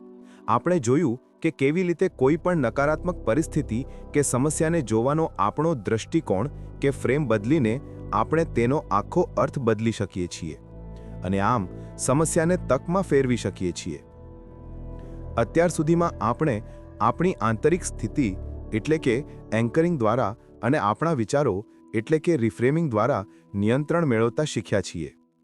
આજે ભાગ 7માં આપણે એનએલપીના હૃદય સમાન વિષય પર વાત કરવાના છીએ. યાદ કરો, એનએલપીમાં એલનો અર્થ છે લિંગ્વિસ્ટિક એટલે કે ભાષા. ભાષા માત્ર વાતચીતનું સાધન નથી, ભાષા વિચારોનું નિર્માણ કરે છે. તમે જે શબ્દો વાપરો છો એ જ તમારી વાસ્તવિકતા બનાવે છે. આજે આપણે બે વિરોધાભાસી છતાં શક્તિશાળી ભાષાના મોડેલ શીખવાના છીએ. 1. ધ મેટા મોડેલ, જે આપણને સ્પષ્ટતા એટલે કે ક્લેરિટી મેળવવામાં મદદ કરે છે. 2. ધ મિલ્ટન મોડેલ, જે આપણને પ્રભાવ એટલે કે ઇન્ફ્લુઅન્સ પાડવામાં મદદ કરે છે. ચાલો શરૂઆત કરીએ ધ મેટા મોડેલથી. વિભાગ 1. ધ મેટા મોડેલ, સત્ય શોધવાનું સાધન. મેટાનો અર્થ છે ઉપર અથવા વધારે. આ મોડેલ આપણને ભાષાની ઉપર જઈને તેની પાછળ છુપાયેલા વાસ્તવિક અર્થને સમજવામાં મદદ કરે છે. આ મોડેલ એનએલપીના સહસ્થાપક જ્હોન ગ્રિન્ડર અને રિચર્ડ બેન્ડલરે વિકસાવ્યું હતું. તેમણે જોયું કે જ્યારે લોકો વાતચીત કરે છે ત્યારે તેઓ તેમના મનમાં રહેલા પૂર્ણ વિચાર, જેને ડીપ સ્ટ્રક્ચર કહેવાય છે, તેને વ્યક્ત નથી કરતા. તેના બદલે તેઓ તે વિચારને ટૂંકો કરીને, તેના કેટલાક ભાગો કાઢી નાખીને અને તેને તોડી મરોડીને એક ટૂંકું વાક્ય બોલે છે, જેને સરફેસ સ્ટ્રક્ચર કહેવાય છે. આ પ્રક્રિયામાં ઘણી બધી મહત્વની માહિતી ખોવાઈ જાય છે. દાખલા તરીકે, કોઈ વ્યક્તિ કહે છે, હું ડરી ગયો છું. આ સરફેસ સ્ટ્રક્ચર છે. પણ ડીપ સ્ટ્રક્ચર એટલે કે મનમાં રહેલો પૂરો વિચાર કદાચ આવો હશે: હું કાલે સ્ટેજ પર સ્પીચ આપવાથી ડરી ગયો છું, કારણ કે મને લાગે છે કે લોકો મારા પર હસશે. જોયું, હું ડરી ગયો છું વાક્યમાં કેટલી બધી માહિતી કાઢી નાખવામાં આવી. મેટા મોડેલ એવા શક્તિશાળી પ્રશ્નનો સમૂહ છે જે આપણને આ ખોવાયેલી માહિતી પાછી મેળવવામાં મદદ કરે છે. તે આપણને સામેવાળી વ્યક્તિના સરફેસ વાક્યમાંથી તેના ડીપ વિચાર સુધી લઈ જાય છે. આપણું મગજ માહિતીને 3 રીતે બદલે છે: 1. ડિલીશન્સ એટલે કે કાઢી નાખવું. 2. ડિસ્ટોર્શન્સ એટલે કે વિકૃત કરવું. 3. જનરલાઇઝેશન્સ એટલે કે સામાન્યીકરણ. મેટા મોડેલ આ ત્રણેય ભૂલોને પકડે છે. ચાલો ઉદાહરણો જોઈએ. 1. ડિલીશન્સને પકડવું. જ્યારે વાક્યમાંથી માહિતી ખૂટતી હોય. સરળ ડિલીશન. વ્યક્તિ કહે છે, હું નાખુશ છું. મેટા મોડેલ પ્રશ્ન: તમે શેના વિશે નાખુશ છો? અસ્પષ્ટ ક્રિયાવિધો. વ્યક્તિ કહે છે, તેણે મને દુઃખ પહોંચાડ્યું. મેટા મોડેલ પ્રશ્ન: તેણે ચોક્કસ શું કરીને તમને દુઃખ પહોંચાડ્યું? સરખામણી. વ્યક્તિ કહે છે, આ વધુ સારું છે. મેટા મોડેલ પ્રશ્ન: આ શેના કરતાં વધુ સારું છે? 2. ડિસ્ટોર્શન્સને પકડવું. જ્યારે વાસ્તવિકતાને વિકૃત કે તોડી મરોડીને રજૂ કરાય. Mind reading. વ્યક્તિ કહે છે, તેને હું ગમતો નથી. મેટા મોડેલ પ્રશ્ન: તમને કેવી રીતે ખબર કે તેને તમે ગમતા નથી? કારણ અને અસર. વ્યક્તિ કહે છે, તેના કારણે મને ગુસ્સો આવ્યો. મેટા મોડલ પ્રશ્ન: તેણે એવું ચોક્કસ શું કર્યું જેનાથી તમે ગુસ્સો કરવાનું પસંદ કર્યું? કોમ્પ્લેક્સ ઇક્વિવેલન્સ, જ્યાં બે અલગ વસ્તુને એક માની લેવામાં આવે. વ્યક્તિ કહે છે, તે મીટિંગમાં મોડો આવ્યો, મતલબ કે તે મારી ઇજ્જત નથી કરતો. મેટા મોડલ પ્રશ્ન: શું મોડું આવવાનો અર્થ હંમેશા ઇજ્જત ન કરવી એવો જ થાય છે? 3. જનરલાઇઝેશન્સને પકડવું, જ્યારે એક અનુભવને બધા પર લાગુ કરી દેવાય. આ મર્યાદિત માન્યતાઓનું મૂળ છે. સાર્વત્રિક શબ્દો, શબ્દો જેમ કે બધા, કોઈ નહીં, હંમેશા, ક્યારેય નહીં. વ્યક્તિ કહે છે, હંમેશા મારી સાથે જ આવું થાય છે. મેટા મોડલ પ્રશ્ન: હંમેશા? શું એકવાર પણ એવું નથી બન્યું કે તમારી સાથે સારું થયું હોય? વ્યક્તિ કહે છે, બધા લોકો સ્વાર્થી હોય છે. મેટા મોડલ પ્રશ્ન: બધા જ? શું તમે એક પણ એવા વ્યક્તિને નથી મળ્યા જે નિસ્વાર્થ હોય? મોડલ ઓપરેટર્સ, નેસેસિટી શબ્દો જેમ કે જોઈએ જ પડશે. વ્યક્તિ કહે છે, મારે આ કામ કરવું જ પડશે. મેટા મોડલ પ્રશ્ન: શું થશે જો તમે નહીં કરો તો? મોડલ ઓપરેટર્સ, પોસિબિલિટી શબ્દો જેમ કે શકતો નથી. વ્યક્તિ કહે છે, હું આ કરી શકતો નથી. મેટા મોડલ પ્રશ્ન: ચોક્કસ શું તમને રોકી રહ્યું છે? મેટા મોડલ એક સર્જનના ચાકુ જેવું છે. તે સ્પષ્ટતા લાવે છે, ગૂંચવણો દૂર કરે છે અને વ્યક્તિને પોતાની મર્યાદિત માન્યતાઓ પર સવાલ ઉઠાવવા મજબૂર કરે છે. આનો ઉપયોગ થેરપી, કોચિંગ અને સમસ્યાના મૂળ સુધી પહોંચવામાં થાય છે. પણ જો તમે આનો ઉપયોગ મિત્રો સાથેની સામાન્ય વાતચીતમાં કરશો તો કોઈ તમારી સાથે વાત નહીં કરે. તે ખૂબ તીક્ષ્ણ છે. તેથી આપણને બીજા મોડેલની પણ જરૂર છે. વિભાગ 2, ધ મિલ્ટન મોડેલ, પ્રભાવ પાડવાનું સાધન. આ મોડેલ મેટા મોડેલથી બરાબર ઉલટું છે. જો મેટા મોડેલ સ્પષ્ટતા એટલે કે સ્પેસિફિસિટી વિશે છે, તો મિલ્ટન મોડેલ અસ્પષ્ટતા એટલે કે વેગનેસ વિશે છે. આ મોડેલ ડોક્ટર મિલ્ટન એરિક્સન પરથી પડ્યું છે, જેઓ આધુનિક હિપ્નોથેરેપીના પિતા મનાય છે.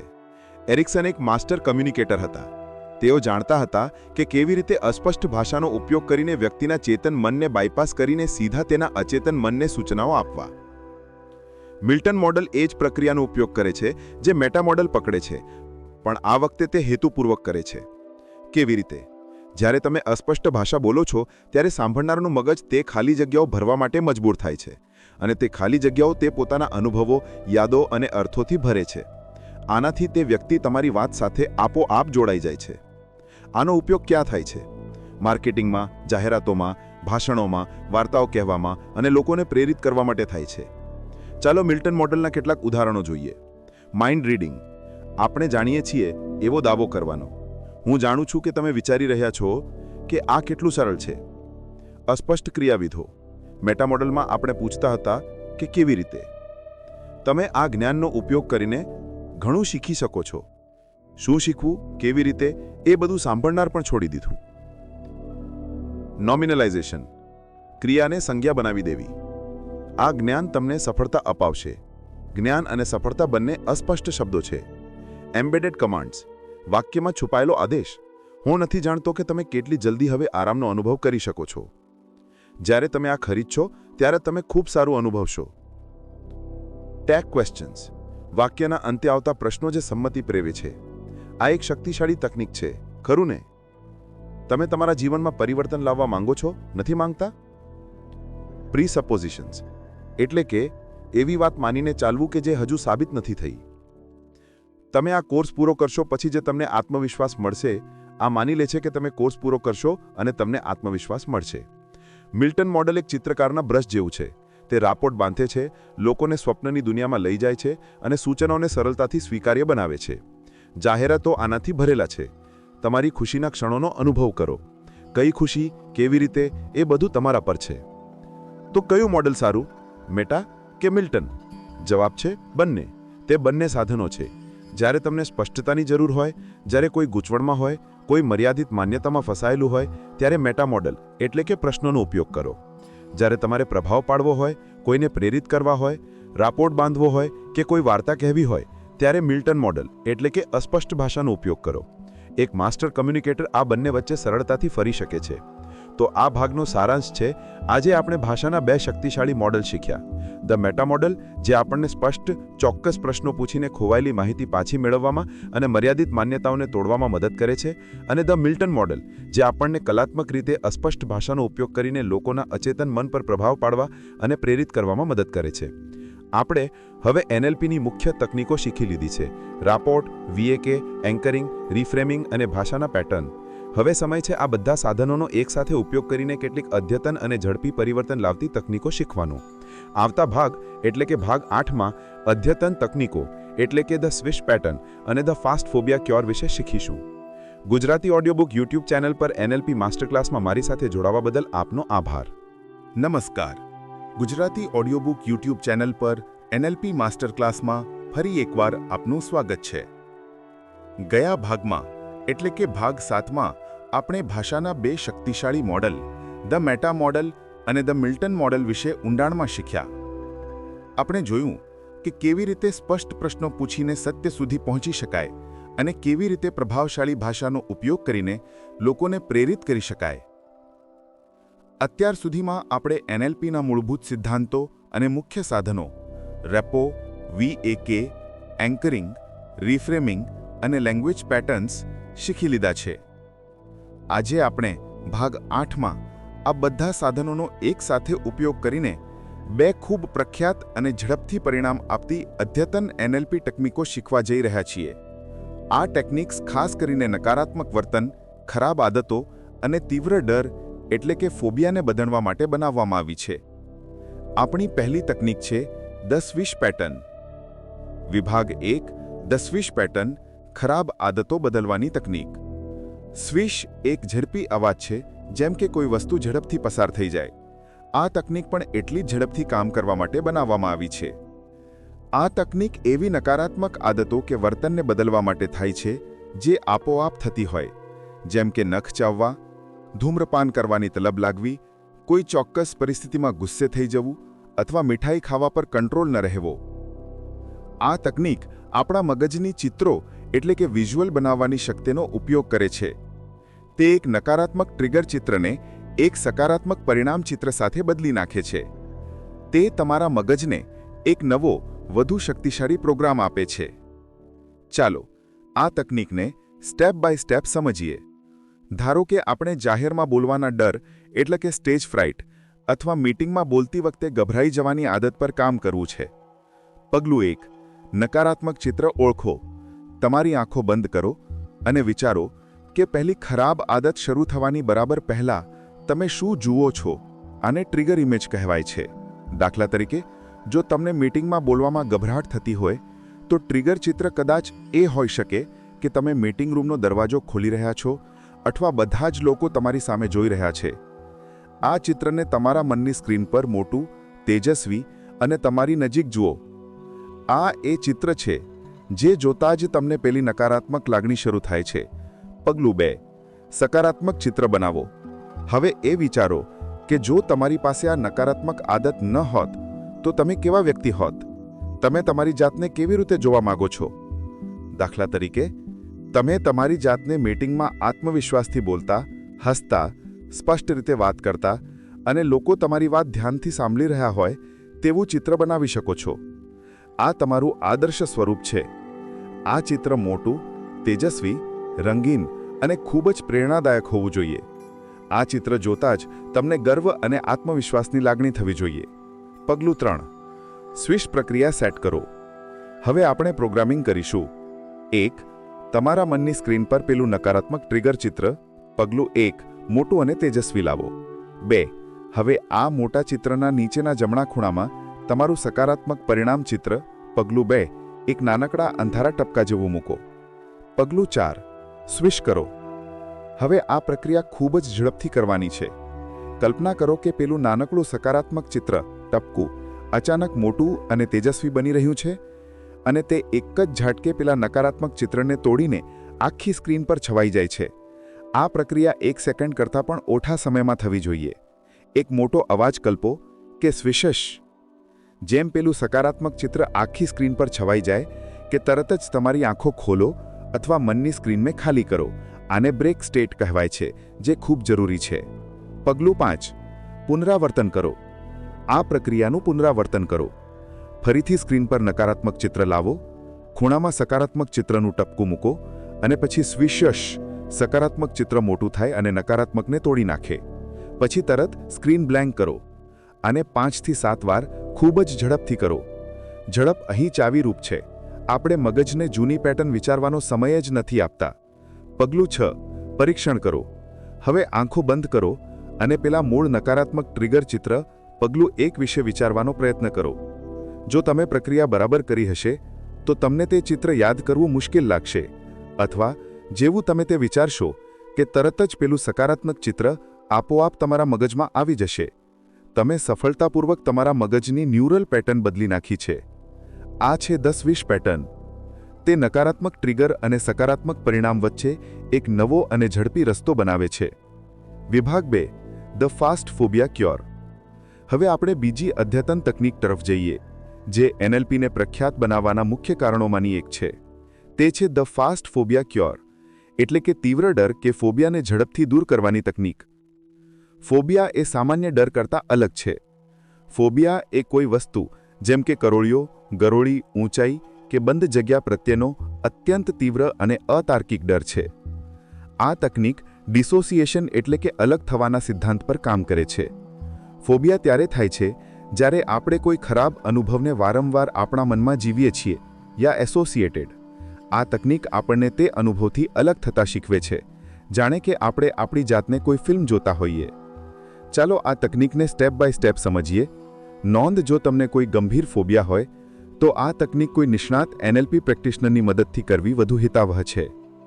પગલું 1 સલામત સ્થળ એટલે કે સેફ પ્લેસ બનાવો. તમારી આંખો બંધ કરો અને કલ્પના કરો કે તમે એક કાલ્પનિક સિનેમા હોલમાં એકલા બેઠા છો. આ તમારું પોતાનું પ્રાઇવેટ થિયેટર છે. અહીં તમે પૂરેપૂરા સુરક્ષિત છો. આ તમારી સલામત જગ્યા છે. તમે પ્રેક્ષક તરીકે ખુરશી પર બેઠા છો. પગલું 2 ડબલ ડિસોસિએશન. હવે કલ્પના કરો કે તમે પ્રેક્ષક તરીકે બેઠેલા તમે ખુરશીમાંથી ઊભા થઈને થિયેટરના પાછળના ભાગમાં આવેલા પ્રોજેક્શન રૂમમાં જાઓ છો, જ્યાંથી ફિલ્મ ચલાવવામાં આવે છે. હવે તમે પ્રોજેક્શન રૂમના કાચમાંથી નીચે થિયેટરમાં તમારી જાતને, જે ખુરશી પર બેઠી છે, તેને જોઈ શકો છો અને સામે મોટી સ્ક્રીનને પણ જોઈ શકો છો. આ છે ડબલ ડિસોસિએશન. તમે 1 પ્રોજેક્શન રૂમમાં છો, તમે 2 ખુરશીમાં બેઠા છો અને સ્ક્રીન 3 ખાલી છે. અહીં તમે પૂરેપૂરા સુરક્ષિત અને નિયંત્રણમાં છો. પગલું 3 નકારાત્મક અનુભવને ફિલ્મ તરીકે ચલાવો. હવે પ્રોજેક્શન રૂમમાંથી કલ્પના કરો કે સામેની મોટી સ્ક્રીન પર તમારા ફોબિયા સાથે જોડાયેલી યાદની એક બ્લેક એન્ડ વ્હાઇટ ફિલ્મ ચાલી રહી છે. આ ફિલ્મ એક ક્ષણથી શરૂ થાય છે જ્યારે બધું બરાબર હતું, એટલે કે ડર લાગ્યા પહેલા. પછી તે મુખ્ય ડરાવણી ઘટના બતાવે છે અને તે ક્ષણ પર સમાપ્ત થાય છે જ્યારે બધું પાછું સલામત થઈ ગયું હતું. આ તમે આ આખી ફિલ્મ પ્રોજેક્શન રૂમમાંથી સુરક્ષિત રીતે જુઓ છો. તમે માત્ર દર્શક છો. પગલું 4 જાદુઈ રિવાઇન્ડ. હવે આવે છે સૌથી મહત્વનું પગલું. જલ્દી પેલી બ્લેક એન્ડ વ્હાઇટ ફિલ્મ પૂરી થાય, એટલે કે જ્યાં તમે પાછા સલામત છો, તે ફિલ્મને પોઝ કરો. હવે કલ્પના કરો કે તમે તે ફિલ્મના હીરો બની ગયા છો અને તમે સ્ક્રીનની અંદર કૂદી પડો છો. અને હવે એક જ સેકન્ડમાં આખી ફિલ્મને ઊંધી એટલે કે રિવાઇન્ડ ચલાવો. આ રિવાઇન્ડ રંગીન હોવું જોઈએ અને ખૂબ જ ઝડપી હોવું જોઈએ, જાણે કોઈ કોમેડી ફિલ્મ રિવાઇન્ડ થતી હોય, જેમાં રમૂજી અવાજો જેમ કે વી પીપ આવતા હોય. તમે ઘટનાના અંતથી શરૂઆત સુધી 1 સેકન્ડમાં પાછા આવો છો. પગલું 5 પુનરાવર્તન કરો. જલ્દી રિવાઇન્ડ પૂરું થાય કે તરત જ સ્ક્રીન બ્લેન્ક કરો, એટલે કે બ્રેક સ્ટેટ. ફરીથી પ્રોજેક્શન રૂમમાં પાછા જાઓ. પગલું 3 ફરીથી બ્લેક એન્ડ વ્હાઇટ ફિલ્મ ધીમે ધીમે આગળ જુઓ અને જેવી તે પૂરી થાય કે તરત જ સ્ક્રીનની અંદર કૂદી પડો અને 1 સેકન્ડમાં રંગીન અને રમૂજી રીતે તેને રિવાઇન્ડ કરો. આ પ્રક્રિયાને 5 થી 7 વાર ખૂબ જ ઝડપથી કરો. આનાથી શું થાય છે? તમારું મગજ તે નકારાત્મક યાદ સાથે જોડાયેલી ભાવનાત્મક કડીને તોડી નાખે છે. તે યાદને ડરાવણીમાંથી રમૂજીમાં ફેરવી દે છે. તે ન્યુરલ પાથવેને સ્ક્રેમ્બલ કરી નાખે છે. પગલું 6 પરીક્ષણ કરો. હવે તમારા તે મૂળ ફોબિયા વિશે વિચારવાનો પ્રયત્ન કરો. તે વસ્તુ, કરોળિયો કે ઊંચાઈ વિશે વિચારો. તમે જોશો કે પેલી તીવ્ર ડરની લાગણી ગાયબ થઈ ગઈ છે. તે યાદ હજી ત્યાં જ છે, પણ તેની સાથે જોડાયેલો ભાવનાત્મક ચાર્જ જતો રહ્યો છે. આ છે ધ ફાસ્ટ ફોબિયા ક્યોર. તે મગજને શીખવે છે કે તે યાદને જીવવાની જરૂર નથી, માત્ર તેમાંથી શીખવાની જરૂર છે. તો આ ભાગનો સારાંશ. આજે આપણે 2 શક્તિશાળી અદ્યતન તકનીકો શીખ્યા.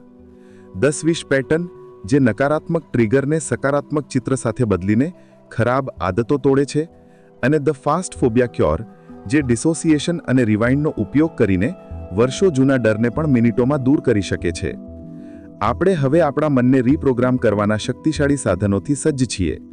પણ આ બધું જ્ઞાન ત્યાં સુધી નકામું છે જ્યાં સુધી આપણે તેને વાસ્તવિક જીવનના લક્ષ્યો પ્રાપ્ત કરવા માટે વાપરીએ નહીં ત્યાં સુધી. આવતા ભાગમાં એટલે કે ભાગ 9માં NLP દ્વારા લક્ષ્ય નિર્ધારણ અને સફળતામાં આપણે શીખીશું કે શા માટે પરંપરાગત ગોલ સેટિંગ નિષ્ફળ જાય છે અને કેવી રીતે NLPની વેલ ફોર્મ્ડ આઉટકમ્સ ટેકનિકનો ઉપયોગ કરીને એવા લક્ષ્યો નક્કી કરવા કે જેને પ્રાપ્ત કરવા માટે તમારું અચેતન મન પણ તમારી સાથે કામે લાગી જાય.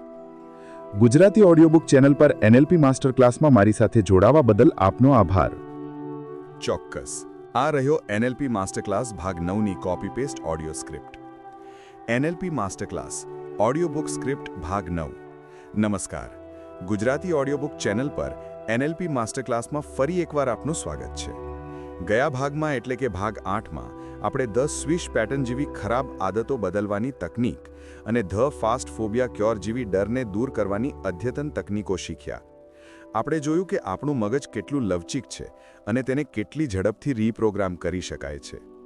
અત્યાર સુધીમાં આપણે રેપો બાંધતા, લોકોની વિચારસરણી એટલે VAK સમજતા, આપણી લાગણીઓ એટલે કે એન્કરિંગને નિયંત્રિત કરતા, આપણા વિચારો એટલે રીફ્રેમિંગને બદલતા અને આપણી ભાષા એટલે મેટા મિલ્ટન મોડલને શક્તિશાળી બનાવતા શીખી ગયા છીએ.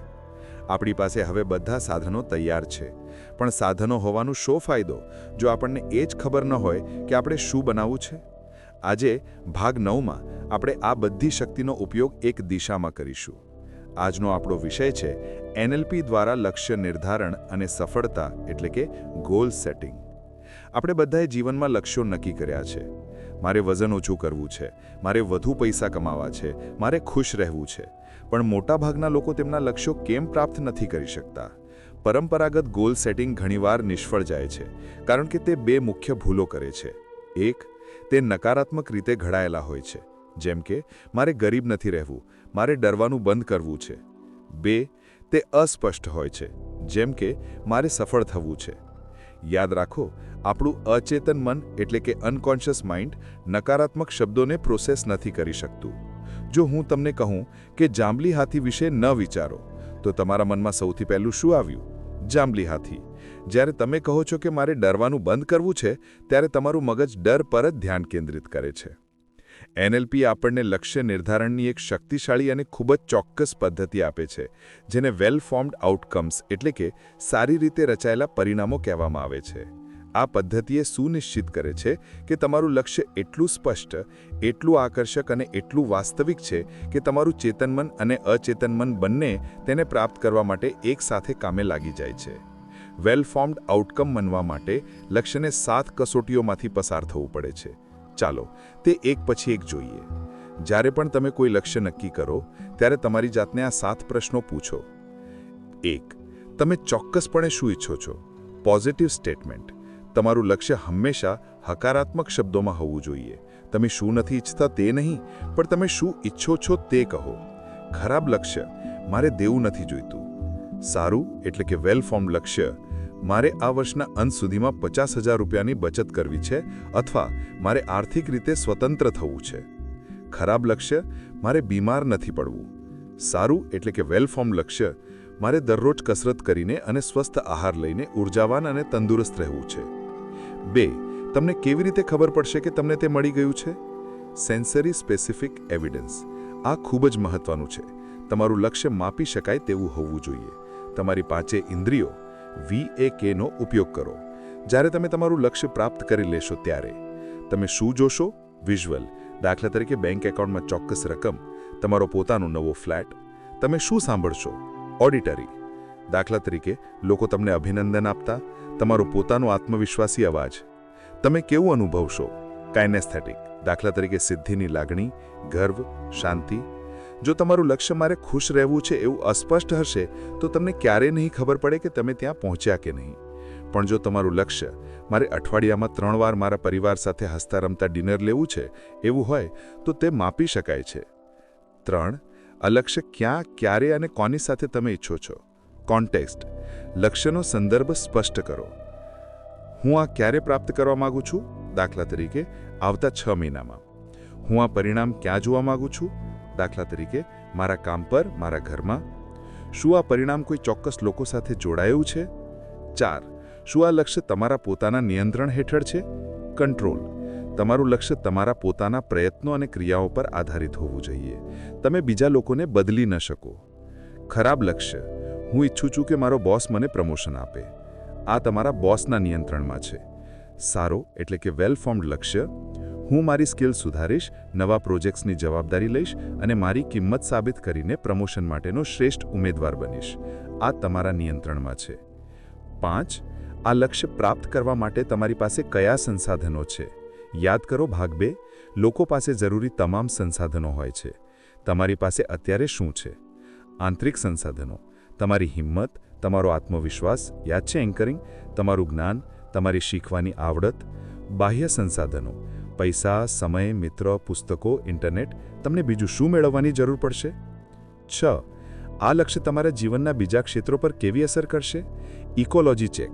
આ સૌથી મહત્વનો NLP પ્રશ્ન છે. ઇકોલોજી એટલે સમતુલન. શું આ લક્ષ્ય પ્રાપ્ત કરવાથી કોઈ નુકસાન તો નથી થતું ને? ઘણીવાર લોકો ધૂમ્રપાન છોડવા માગે છે પણ તેમનું અચેતન મન જાણે છે કે ધૂમ્રપાન તેમને તણાવમુક્ત કરે છે. ભાગ 2 નો સકારાત્મક હેતુ. જો તમે તણાવ દૂર કરવાનો બીજો રસ્તો નહીં શોધો તો તમે આ લક્ષ્ય ક્યારેય પ્રાપ્ત નહીં કરી શકો. તમારી જાતને પૂછો, આ લક્ષ્ય પ્રાપ્ત કરવા માટે મારે શું જતું કરવું પડશે? દાખલા તરીકે વધુ પૈસા કમાવા માટે કદાચ પરિવાર સાથેનો સમય જતો કરવો પડે. શું આ લક્ષ્ય મારા સ્વાસ્થ્ય, મારા સંબંધો કે મારી માનસિક શાંતિ માટે સારું છે? શું મારા અંદરનો કોઈ ભાગ આ લક્ષ્ય સાથે અસંમત છે? જો કોઈ નકારાત્મક અસર હોય તો તમારા લક્ષ્યને ત્યાં સુધી સુધારો જ્યાં સુધી તે તમારા સમગ્ર જીવન સાથે સંતુલનમાં ન આવી જાય. દાખલા તરીકે હું સ્માર્ટ વર્ક કરીને વધુ પૈસા કમાઈશ જેથી મારો પારિવારિક સમય પણ જળવાઈ રહે. 7. તમારું સૌથી પહેલું પગલું શું હશે? First step. એકવાર લક્ષ્ય સ્પષ્ટ થઈ જાય પછી પ્રશ્ન આવે છે, હવે શું? તમારું પહેલું, સૌથી નાનું, વાસ્તવિક પગલું કયું છે જે તમે આગામી 24 કલાકમાં લઈ શકો? નવો બિઝનેસ શરૂ કરવો એ મોટું લક્ષ્ય છે. આજે સાંજે બિઝનેસ પ્લાન માટે ઓનલાઈન રિસર્ચ કરવું એ પહેલું પગલું છે. આ પહેલું પગલું જડતાને તોડે છે અને ગતિ શરૂ કરે છે. તો આ છે NLPના 7 જાદુઈ પ્રશ્નો. ચાલો એક ઉદાહરણ લઈએ. જૂનું લક્ષ્ય, મારે વજન ઓછું કરવું છે. નવું એટલે કે વેલ ફોર્મ્ડ આઉટકમ. 1 એટલે કે પોઝિટિવ, હું આગામી 6 મહિનામાં 10 કિલો વજન ઓછું કરીને 70 કિલોનું તંદુરસ્ત વજન પ્રાપ્ત કરવા માંગુ છું. 2 એટલે કે એવિડન્સ, હું મારી જાતને અરીસામાં જોઈશ અને મારા જૂના કપડામાં ફિટ થતો જોઈશ. હું શ્વાસ ચડ્યા વિના સીડીઓ ચડતો સાંભળીશ. હું ઊર્જા અને આત્મવિશ્વાસ અનુભવીશ. 3 એટલે કે કોન્ટેક્સ્ટ, આ લક્ષ્ય મારા અંગત સ્વાસ્થ્ય માટે છે જે હું આગામી 6 મહિનામાં પ્રાપ્ત કરીશ. 4 એટલે કે કંટ્રોલ, આ મારા નિયંત્રણમાં છે. હું મારા આહાર અને કસરતને નિયંત્રિત કરીશ. 5 એટલે કે રિસોર્સિસ, મારી પાસે પ્રેરણા એટલે કે આંતરિક, જીમ જોઈન કરવા માટે પૈસા અને હેલ્ધી રેસિપી માટે ઇન્ટરનેટ એટલે કે બાહ્ય છે. અને 6 એટલે કે ઇકોલોજી, આનાથી મારું સ્વાસ્થ્ય સુધરશે, મારો આત્મવિશ્વાસ વધશે, મારે કદાચ જંક ફૂડ જતું કરવું પડશે પણ તેના બદલામાં મળતું સ્વાસ્થ્ય વધુ મૂલ્યવાન છે. 7 એટલે કે પહેલું પગલું, હું આજે સાંજે જ હેલ્ધી ડાયટ પ્લાન માટે ન્યુટ્રિશનિસ્ટને ફોન કરીશ. જોયું? હવે આ માત્ર ઈચ્છા નથી, આ એક યોજના છે. એક એવો નકશો જે તમારા અચેતન મનને બરાબર ખબર છે કે ક્યાં, કેમ અને કેવી રીતે જવાનું છે. તો આ ભાગનો સારાંશ, આપણે શીખ્યા કે પરંપરાગત લક્ષ્યો કેમ નિષ્ફળ જાય છે અને આપણે NLPની વેલ ફોર્મ્ડ આઉટકમ પદ્ધતિના 7 પગલાં શીખ્યા. 1 હકારાત્મક, 2 સંવેદનાત્મક પુરાવા, 3 સંદર્ભ, 4 નિયંત્રણ, 5 સંસાધનો, 6 ઇકોલોજી એટલે કે સંતુલન અને 7 પહેલું પગલું. આ કોર્સ હવે તેના અંતિમ તબક્કામાં છે. આપણે બધી તકનીકો અને સિદ્ધાંતો શીખી લીધા છે. આવતા અને આપણા આખરી ભાગમાં, ભાગ 10 એટલે સંકલન અને સારાંશમાં, આપણે વાત કરીશું કે આ બધું જ્ઞાન માત્ર માહિતી બનીને ન રહી જાય પણ તે તમારા વ્યક્તિત્વનો ભાગ કેવી રીતે બને છે. આપણે NLPને તમારા દૈનિક જીવનમાં કેવી રીતે વણી લેવું તે શીખીશું અને આખી સફરનો સારાંશ જોઈશું. ગુજરાતી ઓડિયો બુક ચેનલ પર NLP માસ્ટર ક્લાસમાં મારી સાથે જોડાવા બદલ આભાર. નમસ્કાર. ગુજરાતી ઓડિયો બુક ચેનલ પર NLP માસ્ટર ક્લાસમાં ફરી એકવાર આપનું સ્વાગત છે. આજે આપણે આપણી આ અદ્ભુત યાત્રાના અંતિમ પડાવ પર છીએ. આ આપણો 10મો અને છેલ્લો ભાગ છે. ગયા ભાગમાં એટલે કે ભાગ 9માં આપણે વેલ ફોર્મ્ડ આઉટકમ્સ વિશે શીખ્યા.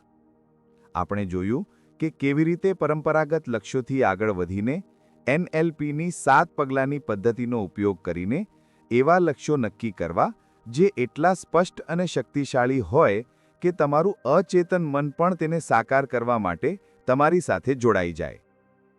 આજનો આ છેલ્લો ભાગ સંકલન અને સારાંશ વિશે છે. છેલ્લા 9 ભાગોમાં આપણે જ્ઞાન મેળવ્યું છે. આપણે તકનીકો શીખ્યા છીએ.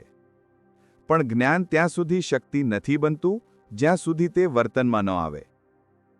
આજે આપણે એ સુનિશ્ચિત કરીશું કે તમે જે કંઈ પણ શીખ્યા છો તે ફક્ત તમારા મગજમાં માહિતી બનીને ન રહી જાય, પણ તે તમારા વ્યક્તિત્વનો, તમારી આદતનો અને તમારા જીવનનો એક અભિન્ન હિસ્સો બની જાય. ચાલો આપણે પહેલા ટૂંકમાં યાદ કરીએ કે આપણે અત્યાર સુધી શું શીખ્યા. આપણે એક શક્તિશાળી ટૂલકિટ બનાવી છે. ભાગ 1માં આપણે NLPનો પરિચય કેળવ્યો. તે મગજ, ભાષા અને વર્તન વચ્ચેનો સંબંધ છે. ભાગ 2માં આપણે NLPના પાયાના સિદ્ધાંતો શીખ્યા. નકશો એ પ્રદેશ નથી, નિષ્ફળતા નથી, ફક્ત ફીડબેક છે અને દરેક વર્તન પાછળ સકારાત્મક હેતુ છે. આ માન્યતાઓ સફળતાનો પાયો છે. ભાગ 3માં આપણે રેપોર એટલે કે તાદાત્મ્યની કળા શીખ્યા. પેસિંગ અને લીડિંગ દ્વારા કેવી રીતે કોઈપણ વ્યક્તિ સાથે ઊંડું જોડાણ સ્થાપવું તે આપણે જાણ્યું. ભાગ 4માં આપણે VAK મોડેલ અને સંવેદનાત્મક જાગૃતિ દ્વારા લોકોના મનમાં શું ચાલી રહ્યું છે તે પારખતા શીખ્યા. તેમની આંખોની ચલહળ અને તેમના શબ્દો પરથી તેમની વિચારસરણી સમજતા શીખ્યા. ભાગ 5માં આપણે એન્કરિંગની જાદુઈ તકનીક શીખ્યા. કેવી રીતે આપણી શ્રેષ્ઠ લાગણીઓ જેમ કે આત્મવિશ્વાસ માટે એક સ્વિચ બનાવવી અને જરૂર પડે તેનો ઉપયોગ કરવો. ભાગ 6માં આપણે રીફ્રેમિંગની કળા શીખ્યા. કેવી રીતે કોઈપણ સમસ્યા કે નકારાત્મક પરિસ્થિતિને જોવાની ફ્રેમ બદલીને તેનો અર્થ બદલવો અને તેને તકમાં ફેરવવી. ભાગ 7માં આપણે ભાષાના 2 શક્તિશાળી મોડલ શીખ્યા. ધ મેટા મોડલ જે સ્પષ્ટતા લાવે છે અને સત્ય શોધે છે, અને ધ મિલ્ટન મોડલ જે પ્રભાવ અને પ્રેરણા માટે વપરાય છે. ભાગ 8માં આપણે અદ્યતન તકનીકો જોઈ. ધ સ્વિશ પેટર્ન દ્વારા ખરાબ આદતોને બદલવી અને ધ ફાસ્ટ ફોબિયા ક્યોર દ્વારા વર્ષો જૂના ડરને મિનિટોમાં દૂર કરવો. અને ભાગ 9માં આપણે આ બધું જ જ્ઞાન લઈને વેલ ફોર્મ્ડ આઉટકમ્સ દ્વારા તેને વાસ્તવિક પ્રાપ્ત કરી શકાય તેવા લક્ષ્યોમાં ફેરવતા શીખ્યા. હવે આપણી પાસે એક સંપૂર્ણ ટૂલકિટ છે. પણ હવે આગળ શું? આ જ્ઞાનને જીવનમાં કેવી રીતે ઉતારવું? આ તકનીકોને યાદ રાખવાને બદલે તેને જીવવી કેવી રીતે? આ પ્રક્રિયાને સંકલન એટલે કે ઇન્ટિગ્રેશન કહે છે. આનો અર્થ છે NLP કરવું એટલે કે ડુઈંગ NLPમાંથી NLP બની જવું એટલે કે બીઈંગ NLP તરફની યાત્રા. તેના માટે હું તમને 4 મુખ્ય સિદ્ધાંતો આપવા માંગુ છું જેને તમારે તમારા દૈનિક જીવનનો ભાગ બનાવવાના છે. 1. જિજ્ઞાસુ બનો. જો તમારે આખા કોર્સમાંથી માત્ર એક જ વાત યાદ રાખવી હોય તો તે આ છે. NLPનો પહેલો સિદ્ધાંત યાદ કરો. નકશો એ પ્રદેશ નથી. આનો અર્થ છે કે તમે ક્યારેય પૂર્ણ સત્ય જાણતા નથી. તમે ફક્ત તમારો નકશો જાણો છો. તો જિજ્ઞાસુ બનો. જ્યારે તમે કોઈ વ્યક્તિ સાથે વાત કરો ત્યારે સાચા સાબિત થવા માટે નહીં, પણ તેમના નકશાને સમજવા માટે વાત કરો. તેમની VAK ભાષા સાંભળો, તેમની આંખો જુઓ, મેટા મોડેલના પ્રશ્નો પૂછો, રેપોર બનાવો. જજમેન્ટ આપવાને બદલે સમજવાનો પ્રયત્ન કરો. જિજ્ઞાસા એ NLP પ્રેક્ટિશનરનું સૌથી મોટું લક્ષણ છે. 2. જવાબદારી લો. NLPનો બીજો સિદ્ધાંત યાદ કરો. તમારી વાતચીતનો અર્થ એ છે જે પ્રતિભાવ તમને મળે છે. The meaning of communication is the response you get. જો લોકો તમને વારંવાર ખોટા સમજતા હોય તો તે તેમની ભૂલ નથી, તે તમારી વાતચીતનો ફીડબેક છે.